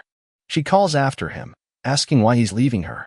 He responds, "Ever since I lost my teacher, I can't laugh or joke with anyone like you." He makes it clear that they are fundamentally different. Dorka insists that he needs to pretend and interact with humans to avoid revealing his identity as a sorcerer. She suggests that even if she laughs and jokes with others, she will never forget the fate of sorceresses like her, who continue to cry. Adonis tells her to stay alive and leaves her. She continues crying alone until small dinosaurs come to comfort her. Afterward, the giant Banesh approaches her and asks if Adonis abandoned her. She clarifies that he was never her lover, and Banesh is disappointed, saying it's clear that he's disappointed. Because even before he leaves, he thanks her for what she did for him and wonders how anyone could abandon a girl alone in a place like this. He even tells her it's better that she left him, as he doesn't deserve it at all. He's a trash person. She disagrees, saying Adonis is a very kind person. Later, we see Adonis walking alone in the desert, contemplating Dorka's words about revenge and killing never changing anything. He recalls a small game called Peacemaker that Chloe wanted to give him. He feels disturbed, especially when he thinks about her words. During his journey, he senses someone following him and recognizes the motorcycle drivers in the desert. He wonders if the drugging magic was too weak and declares he won't spare anyone who approaches him. He prepares to cast a powerful spell to kill them. Back with Banesh and Dorka, Banesh realizes who Adonis is and acknowledges that he owed him for saving his life in the desert. Banesh decides to help Adonis seek revenge against humanity for killing the sorceress Chloe. Dorka expresses her reluctance, stating that she doesn't want anyone to die, including Adonis. Banesh, eager to catch up with Adonis, questions why Dorka is wasting time. She decides to join them on their adventure and declares she won't let Adonis face danger or death. The group is excited, and Adonis, influenced by Dorka's determination, begins to reconsider his vengeful decision. Dorka successfully persuades Adonis to change his mind about seeking revenge. The episode concludes with the promise of more exciting events in the upcoming episodes. If you're eager for the next developments, don't forget to support us with likes and subscriptions. He looks up and sees that someone is after him. He starts to wonder if he made the drug too weak. Then he starts to think it might be someone from the Rhea Empire. He gets ready for a fight and says that he will kill anyone who gets in his way back in the wastelands. It doesn't really matter who it is, though. When Mr. Punch tells Duka that he knew Adonis was the witch's apprentice, she is shocked. Even though Duka tries to say it's not true, it doesn't work. Mr. Punch says that Adonis is a different person now and remembers something from the past. Chloe the Ice Witch and her young apprentice found him in the desert and saved him. Mr. Punch says that having something that is worth fighting against the whole world is the happiest thing that can happen to a man. This biker is the smartest you'll ever see, and he tells you that you can never settle a fight over whether payback is right or wrong. It's Adonis's choice to get payback, even if it means having to die. He asks Dua what she's going to do. and she says she doesn't want anyone else to die because she didn't protect Anna and the others. Mr. Punch doesn't understand why Dua is still talking to Adonis since she won't let him die. The person coming after Adonis turns out to be Dua, and he starts to think that she might be trying to kill him. Du says she won't get in his way and has to let him take her with him. Duca tells Adonis that she gave it, which shocks him. She gave it some thought, and now she believes that Adonis does need her. It's risky to travel by yourself and going faster with other people. Adonis just wants to know why she didn't stop, but she thinks they would both be better off. He goes after her because he can't believe what a loud girl she is. As Adonis runs after the Duca that got out of hand. In the capital, near the emperor's castle, a coronation ceremony is taking place to choose the new emperor. The streets are filled with various performances and celebrations, leading to a grand event within the emperor's castle.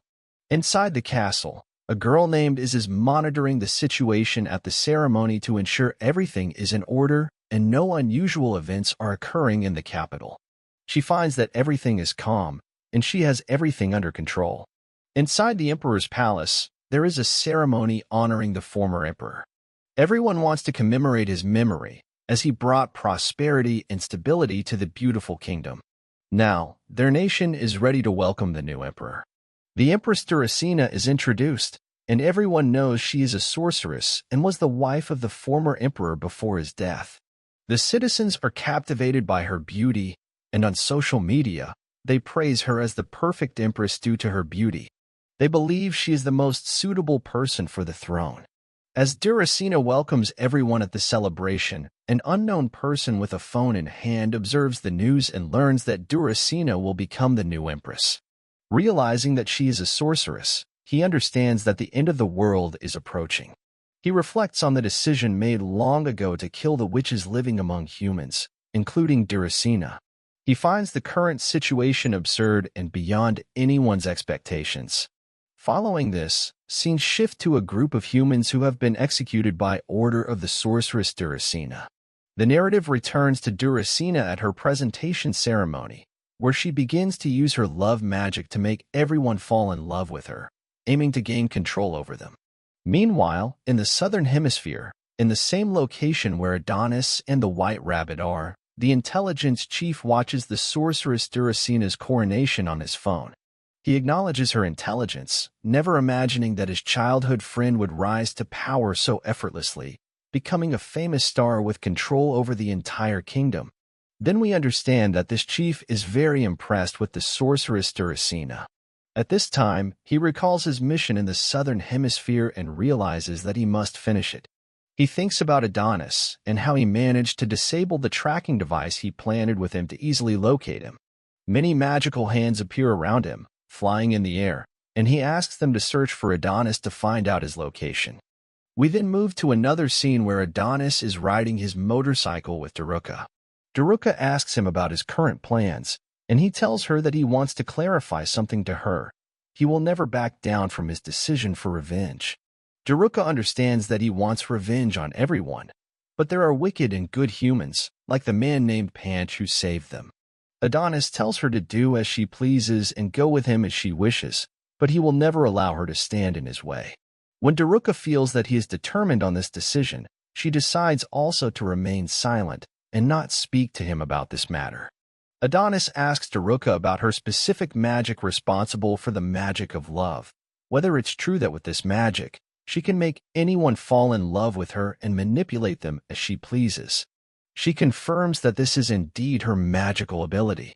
Adonis then asks her why she doesn't use this power on him, expressing his confidence that when they first met, the sorceress Olivia asked her to forcefully use this magic on him. She explains that she was sure he wouldn't want to meet new people in that way. When they reach a location, small fairies appear, flying around them extensively. They reach a city called Sandland, and Daruka asks if anyone still lives here. Adonis requests her to wait in this place until he explores the city. Daruka becomes very afraid, but she follows him and assures him that she will never leave him. Still, she promised not to be an obstacle in his way. Adonis asked her about the strange bag she was carrying, and she told him that she received it from Punch. The bag contained a set of personal tools, as well as a tent in the shape of a snowman. He intended to give her the tent because he knew that the journey ahead would be long, and they would need it. Adonis told her to enjoy these trivial things until he goes to see the city and assess its current situation. As they walked through the city, they found it empty and thought it might be a ghost town. Eventually, they reached a peculiar building, and Adonis informed her that he would inspect the building to see if they could find anything. They entered together, and Adonis instructed her to walk slowly. However, she encountered some problems, which angered Adonis. He felt like he was taking a little girl with him. Afterward, he advised her to walk at a moderate pace. While ascending to the upper floor, they encountered a person, causing Daruka to think it was a ghost, and she became very scared. The strange man welcomed them and informed them that they were in the police center of the Sandland. He began giving them information and instructions in case they faced any problems in the city. Adonis knew that this person was not real but rather a luminous image. However, Daruka was not convinced and insisted that he was a ghost. He reassured her that there was nothing of the sort. Later, they passed by a room, revealing it to be a prison. Suddenly, they heard music coming from the prison. Daruka was frightened, thinking it was ghosts. Adonis decided to investigate the source of the music. Upon entering the room, they found an old man playing the guitar. It became evident that he had been imprisoned for a long time. Daruka continuously tried to call out to him, but he was immersed in the music and couldn't hear her. She screamed loudly, frightening the man, causing him to fall to the ground. When the man looked at them, he was terrified and asked what they wanted from him. He explained that he thought there was no one else in the city besides him. Daruka reassured him, telling him they were travelers. Adonis then asked him who he was and what he was doing there alone. The man informs Adonis that he is imprisoned in this room, and Adonis decides to leave him, telling Daruka that the place is very unpleasant and he won't benefit from being there. The old man mocks Adonis, saying that everyone uttered similar words when they entered before. He explains that after the witches were killed, the future of humanity and the progress people speak of are all illusions. The town is completely destroyed, and there is no one in it. Adonis learns from the man that there is a city nearby, about 70 kilometers away, and quickly decides to take Daruka to that city. Daruka is surprised that Adonis is leaving the old man alone in the prison, fearing he might die of hunger. Adonis tells her that he doesn't care about the old man and urges her to leave the place quickly. Before leaving, Daruka suggests leaving some food for the old man so he doesn't die of hunger. Adonis informs her that the cell where the old man is kept is open, and the couple there doesn't want anyone to disturb them. Daruka is puzzled by this information but later realizes that the old man's wife is dead and has turned into a skeletal structure. Adonis emphasizes that what the old man needs most is peace, quiet, and the song he used to play. The melody of that song explains everything Adonis had told her. They then approach the crying old man, who informs his deceased wife that all the people who believed Daruka was a witch and imprisoned her have left. He declares that he will stay with her forever and continues to weep. Daruka is deeply moved, knowing that despite losing his wife, he still loves her even in death. Adonis calls out to Daruka, urging her to leave quickly, and they set off for the city of Mamuda. The question remains, what awaits them in this city, and will the chief of intelligence, known as the White Rabbit, be able to capture Adonis? All of this will be revealed in the next episode, so stay tuned. In this episode, you are in for a treat as you will witness a mix of drama, action, and romance. Adonis and Daruka find themselves in a confrontation with Mr. Shirosagi, but the conclusion of the episode turns out to be extremely painful. Stay tuned until the end to unravel the full story. The episode begins with Adonis and Daruka strolling through the city. Adonis asks Daruka not to sing while he drives. Suddenly, a mysterious man named Shirosagi appears on his motorcycle and advises them not to flirt with each other, as it triggers his jealousy. Adonis and Daruka are surprised, and Adonis realizes that their secret has been exposed. He places his hand on his magical weapon. Shirosagi, using his magic, lifts his fiery motorcycle into the air and attacks Adonis and Daruka. He introduces himself as a significant figure in the Redia and has come to take Adonis's head. The scene shifts to the National Intelligence Agency, where a girl informs them that they have located Adonis, the apprentice of the sorceress Chloe. Adonis had underestimated humanity, especially the intelligence agency. Then, a woman from the female intelligence team reveals that they have identified the perpetrator of the recent incident in Zone 2, the thief in Zone 8, and the culprit responsible for corruption in Zone 5. The head of investigations, Charmy, instructs Shirosagi to complete the mission quickly. The focus then turns to Adonis and Shirosagi. Adonis reflects that he didn't expect to be found so quickly. The scene transitions to Charmy talking to Shirosagi, urging him to complete the mission swiftly. Adonis and Shirosagi discuss their unexpected encounter. Adonis then asks him about his friends, and Shirosagi raises his hands, holding two heads. He asks Adonis if he means these two, playing with them and tossing them in the air before grabbing them again. Then, he recalls when he arrived in the city and two warriors intercepted him, attacking him. He killed them and severed their necks. We return to reality, witnessing Shirosagi holding the heads of the warriors, informing Adonis that they intercepted his path, so he killed them. Daruka gets angry, telling him not to do that, and Shirosagi suddenly throws the heads away, grabbing Daruka by her head. He asks her if she enjoys kisses, and Adonis, from behind, grabs Daruka and throws her to the ground. While she tries to use her magic, Shirosagi strikes her abdomen forcefully, throwing her away. Adonis takes out his gun and shoots at Shirosagi, but he dodges the bullets.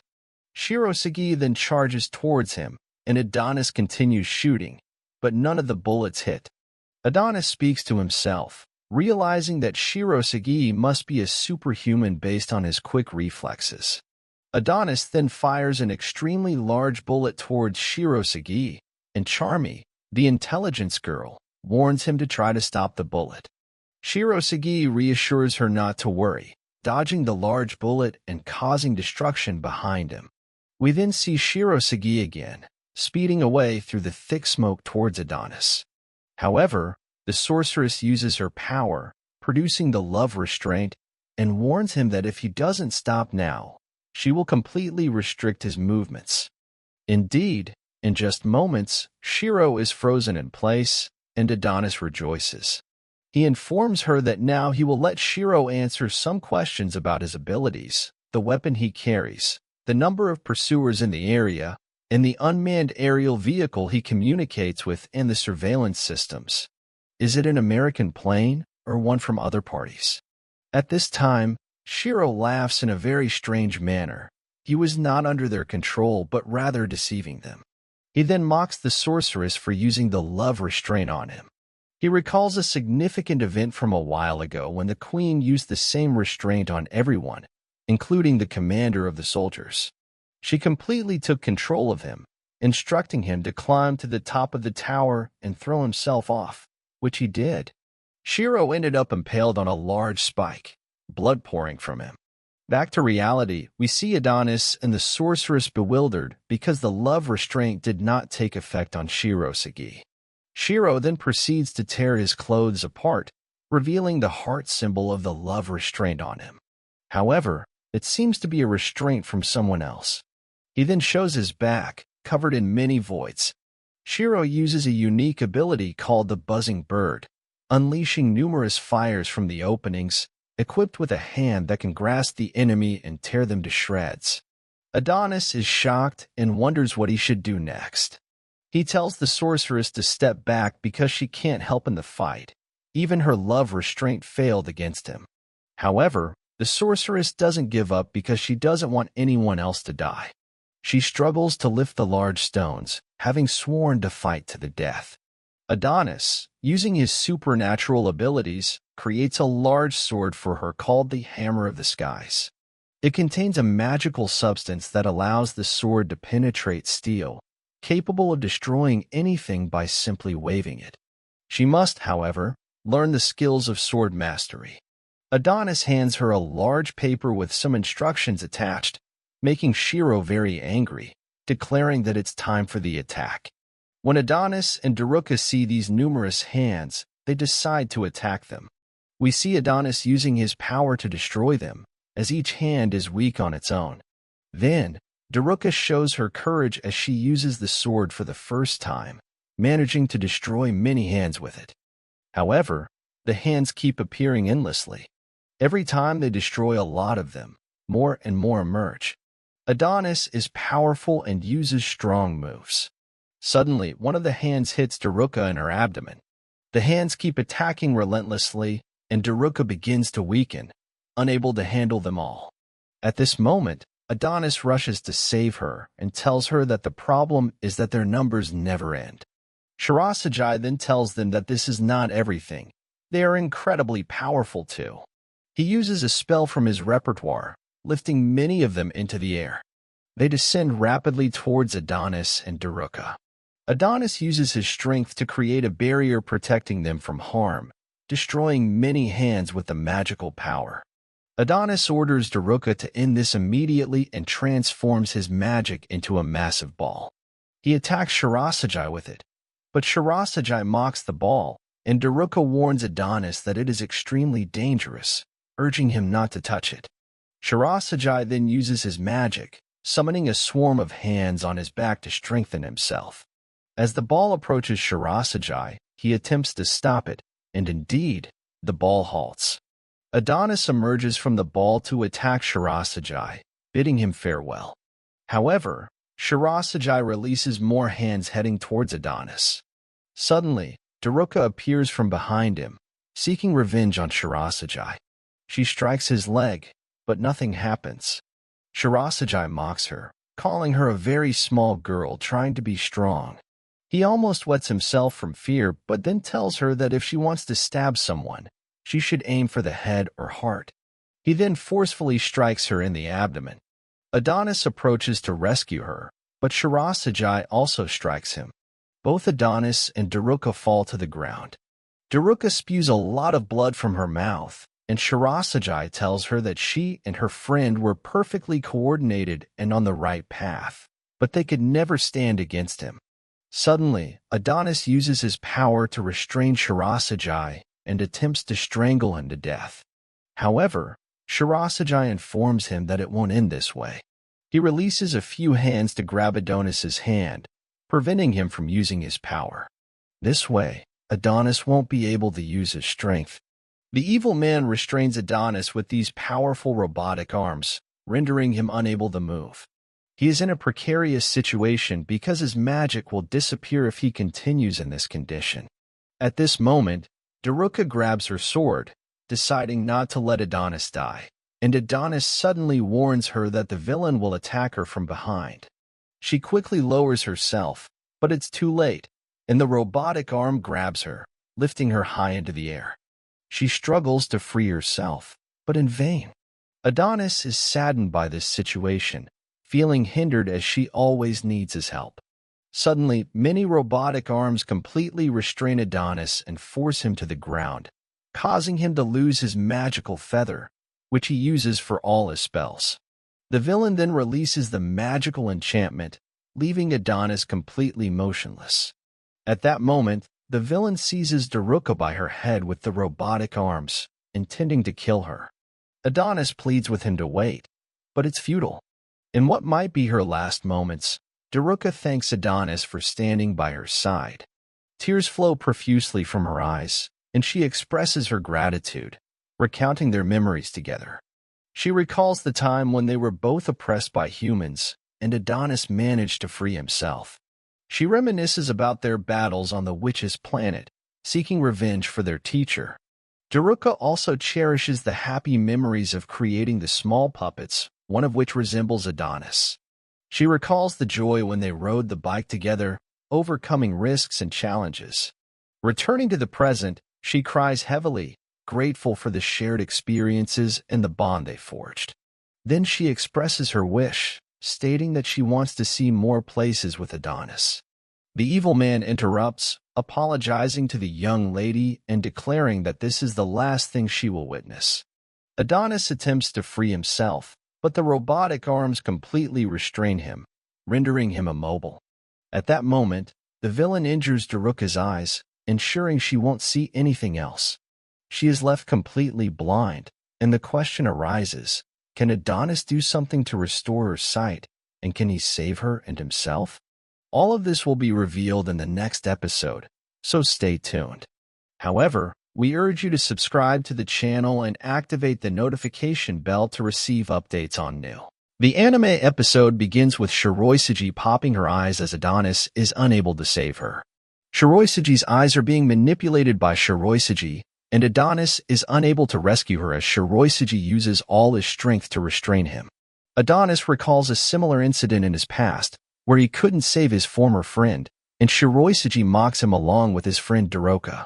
Daruka is seen in the sky, terrified, and Adonis, filled with regret, doesn't know how to save her.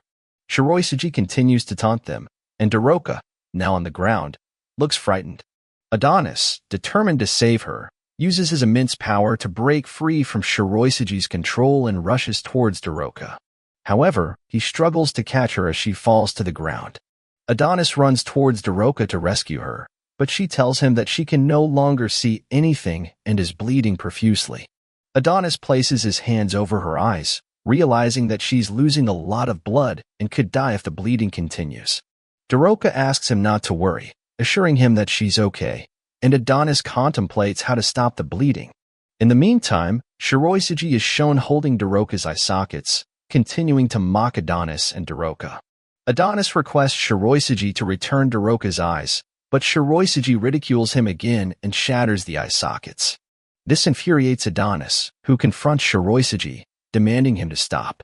Shiroiseji manages to escape Adonis's attack, prompting Adonis to draw his magical tool and strike Shiroiseji in the face. Adonis then grabs Shiroiseji's leg and slams him into a wall. Despite the physical confrontation, Adonis remains thoughtful, realizing that nothing has changed. He uses his power to create a barrier between himself and Shiroiseji, causing Shiroiseji's attacks to rebound. When Shiroiseji sees the outcome, he uses his power to fly into the air. And when he flew into the air, he continued searching for Adonis and his friend, but couldn't spot them as they hid behind a wall. Adonis had Daruka with him, and Shiroiseji was holding one of Shiroiseji's hands, from which fire emerged.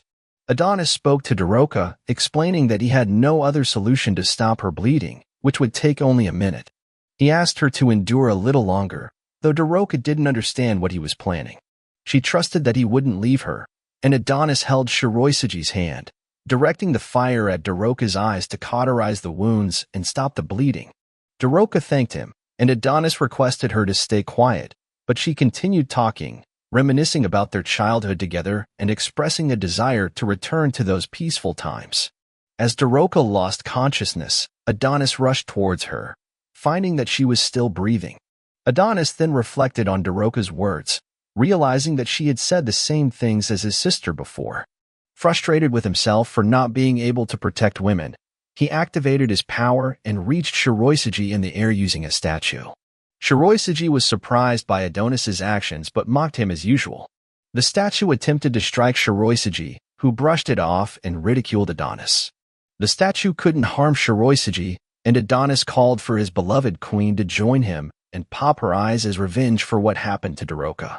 Shiroiseji mocked Adonis for his choice of a dirty little girl, infuriating Adonis. He placed Daruka on the statue's hand and ran towards Shiroiseji, attempting to strike him. They engaged in a battle of trying to hit each other, and Shiroiseji managed to destroy the massive statue carrying Daruka. The statue fell with Daruka still unconscious. Despite the intense situation, the struggle between Adonis and Shiroiseji continued. Shiroiseji could destroy the massive statue, carrying Daruka on its hand, and Daruka remained unconscious throughout the ordeal. Then we see Adonis attempting to attack Shiroiseji, but Shiroiseji throws him away. Shiroiseji then charges towards Adonis to launch an attack. Adonis activates his power, transforming his arm into an iron hand, attempting to strike Shiroiseji. However, Shiroiseji, with his numerous hands, restrains Adonis once again, tossing him away. Adonis, determined, retrieves his magical tool and tries to use it, but Shiroiseji strikes him in the face from behind, sending Adonis flying from the force of the blow. Shiroiseji talks about recognizing a weakness in Adonis's magic, stating that there's a delay between writing and activation, branding it as fake magic. He taunts Adonis about regretting his birth as a human. Adonis screams at Shiroiseji, demanding him to heal Daroka's eyes immediately.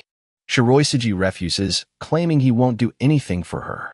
Many hands hover over Shiroiseji, waiting for a signal to attack Adonis. Daroka regains consciousness and calls out for Adonis, worried about him. She stumbles and falls, unable to see due to the curse. Daroka, in fear, calls out for Adonis, but she can't locate him because of the cursed person. At this moment, Adonis calls out to her, and Daroka becomes ecstatic, thinking he is safe. However, it turns out to be an imitation of Adonis's voice by Shiroiseji, causing Daroka great distress. Daroka questions the person, not recognizing who it is. She becomes alarmed when she realizes it's Shiroiseji. Adonis, using a low voice, communicates with Daroka, instructing her to escape quickly. Shiroiseji throws Adonis onto rocks, and then commands his hands to finish the job. All the hands attack Adonis, hitting various parts of his body. Daroka tries to reach the source of the voice to save her friend, but Shiroiseji grabs her by the neck to immobilize her. He restrains her again and strikes her in the stomach, causing Daroka to fall to the ground. And she is very ill. Shiroiseji tells her that she provokes him when she speaks in the queen's voice. He reminisces about the first time he met his beloved queen by chance, but when he realized it was destined, he became a slave to love, finding joy in exposing it to the world. He asks her if she knows how it feels, regardless of whether she understands. He believes that the world doesn't need two witches of the same kind, even if it's just a prank on the multiple universes. Adonis's fate is a predetermined harmony. Daroka, not understanding what he's talking about, holds onto his leg and informs him that not all witches are enemies of humanity. She pleads with him to let Adonis go, recounting the destruction caused by the witch hunts.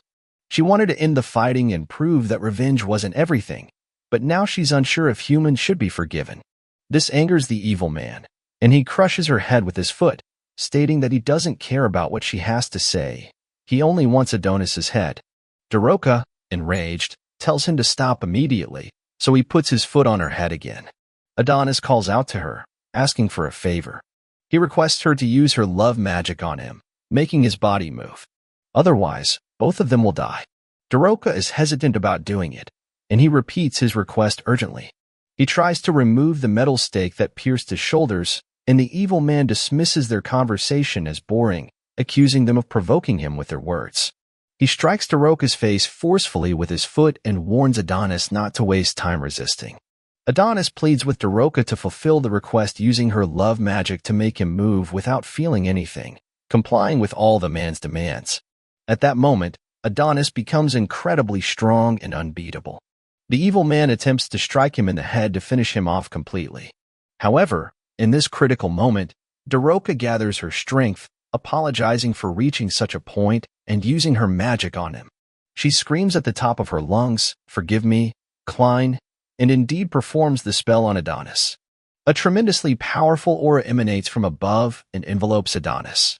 He regains his strength, and the evil man welcomes the terrifying power. Adonis delivers a powerful blow that knocks the evil man to the ground. Afterward, Daroka reflects on her past memories when her friends used to mock her for having despicable magic. They would tell her to keep her disgusting love magic away from them and never reveal her magic to humans, as they didn't want others to think they were like her. Daroka recalls the hurtful words of the princess of witches, who considered her magic filthy and deemed her an embarrassment to their noble kind. Overwhelmed by these memories, Daroka feels sorry for herself and apologizes to everyone. She also remembers when her friends advised her to distance herself from her vile magic. In her inner thoughts, she berates herself, acknowledging her weakness, and resolves to become a good witch, repeatedly affirming this determination. Returning to reality, Adonis tells her that he now understands the secret of her sadness, as she excessively worries about everything and uses him without reservations. He assures her that he won't fall in love with her and calls her foolish. At that moment, the mark of love appears on Adonis's forehead, and Daroka takes complete control over him, proceeding to complete some enchantments on him. And she performed the Holy Knight's enchantment to make him much stronger, defeating the evil man. She then informs Adonis that he is now free from the constraints of gravity and no one can stop him. Everything is complete.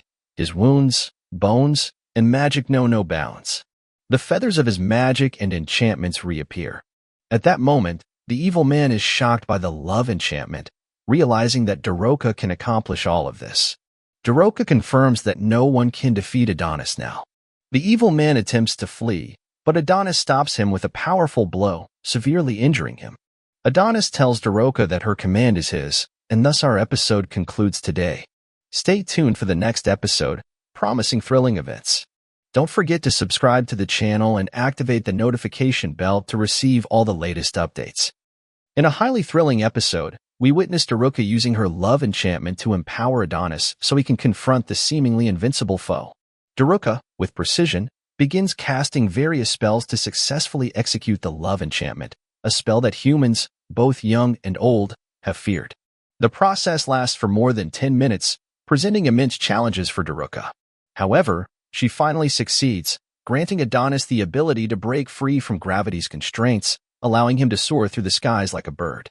Upon liberation, Adonis's wounds miraculously heal, and even his previously broken bones are restored. He becomes capable of performing seemingly impossible feats. Shiro, astonished by Adonis's newfound strength, leaps into the air, but Adonis anticipates his move and employs a special ability called Queen Blade. This attack resembles a scorching laser, causing blood to spill everywhere as it strikes its target.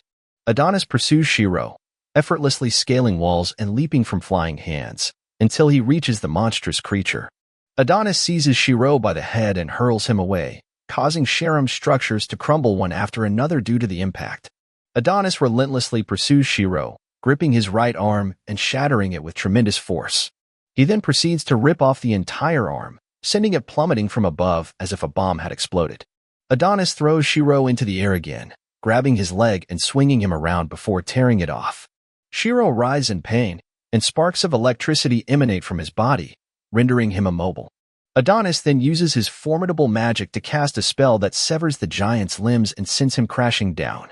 As Shiro lies defenseless, Adonis summons a massive snowstorm with another enchantment, surprising Daroka. Adonis, however, is not done. He employs dark magic, opening a large gateway that startles Shiro. He warns Shiro against any further actions, and at that moment, numerous missile-like hands emerge. Despite Shiro launching them towards Adonis and Daroka, Adonis harnesses the power of ice to freeze them in place before breaking them into smaller pieces. Afterwards, we see Adonis's body beginning to freeze, but Daroka uses some skills to ignite him and prevent the snow from taking hold. Shiro, infuriated, soars into the air with great force using the propulsion on his back and descends upon Daroka with his hand. However, Daroka remains unmoved and effortlessly uses the power of ice to freeze him in place. The required enchantment is now complete, unleashing one of the most potent ice spells. The entire city is covered in snow, and the massive gateway opens. Daroka proceeds to freeze Shiro completely, preparing to end him.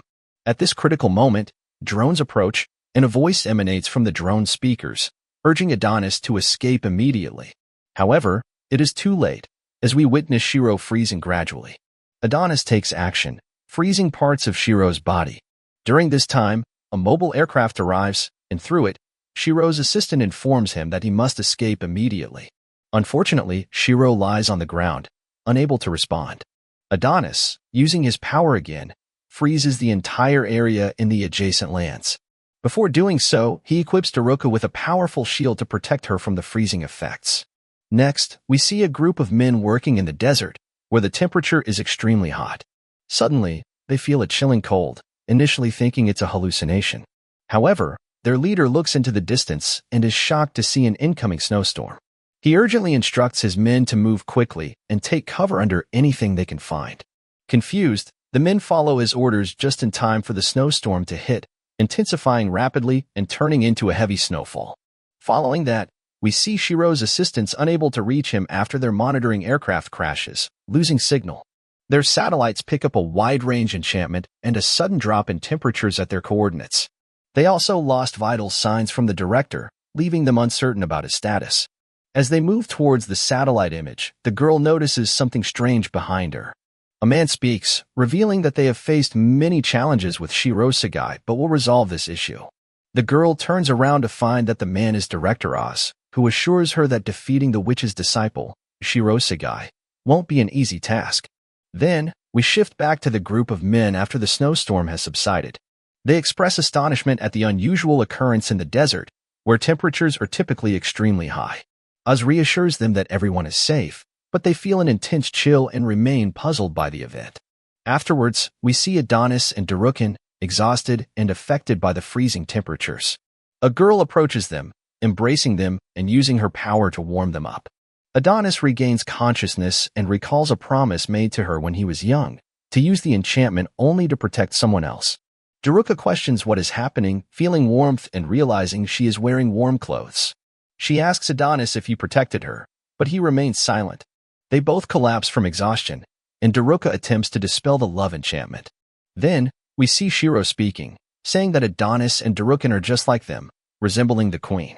He instructs them that if they see the queen, they should tell her that he failed to embody himself but did his best. Shiro sheds tears and disappears. Finally, Adonis wakes up and tells Daruka, "I will heal your eyes." Afterward, they head to the city, and the citizens are astonished to see the queen in the streets. The queen greets them, and they enter the palace. Inside, a man addresses her, asking if she went to the city again. She responds, assuring him that everyone in the city loves her, and there is no danger. However, she expresses impatience for a response from the summit leaders. The man assures her that he will send a message requesting a response. The queen instructs him to tell them that if they don't fulfill her request, there will be consequences. The scene then transitions to the military state of Mika in the eastern state, where wrestlers are seen quarreling. Next, the narrative shifts to the benevolent state of Markboet, where 2 rows of maids stand. Queen Dorothy declares war on them if they don't comply with her request. The scene shifts to Adonis putting a cloak on Daruka to keep her warm in the extremely cold weather caused by the enchantment. Daruka thanks him, and he replies that it was his mistake. She mentions using the love enchantment on his heart, recalling his strong feelings for Chloe. Adonis, however, denies telling her to use the love enchantment, stating that the vile rabbit was abnormally powerful. He admits to underestimating its strength and takes responsibility for the unfair battle. Adonis says, "I hate to admit it, but I couldn't defeat him in a fair fight. I'm responsible because I underestimated his power." Adonis then asks Daruka to lift her hair covering her eyes and apologizes to her, stating that she might find herself unattractive after losing her sight. Adonis takes responsibility for that as well. He takes out bandages and straps from his bag, telling her that she's impulsive and easily frightened, but very kind. He proceeds to place the bandage over her eyes, reminiscing about Chloe, his teacher. Adonis asks Daruka to share her kindness with him. He tells her that she will face tough times if she's not bold and requests her to inform him if the bandage is too tight or causes pain. Daruka feels as if he is embracing her, and Adonis playfully hits her on the head, telling her not to get too excited. He emphasizes that there's no alternative for Chloe and that the love enchantment had no effect on him. Adonis expresses surprise at having another chance to use the foolish tint. Daruka mentions being grateful to Mr. Banshee, and suddenly she slips and falls. Adonis helps her up, and she is surprised that he is holding her hand. He tells her he'll hold her hand since the ground is slippery, citing advice from a foolish witch who once said they should help each other. Daruka agrees, and they walk together towards the tent. Meanwhile, the girl emerges from the machine, stating that she must go after her brother, no matter the cost. She sends her regards to Adonis and Daruka, admitting that revenge is not a mistake. Daruka confesses to Adonis that revenge is not a mistake, bringing an end to our episode today. Stay tuned for the second part of this anime. We hope you subscribe to the channel and activate the notification bell.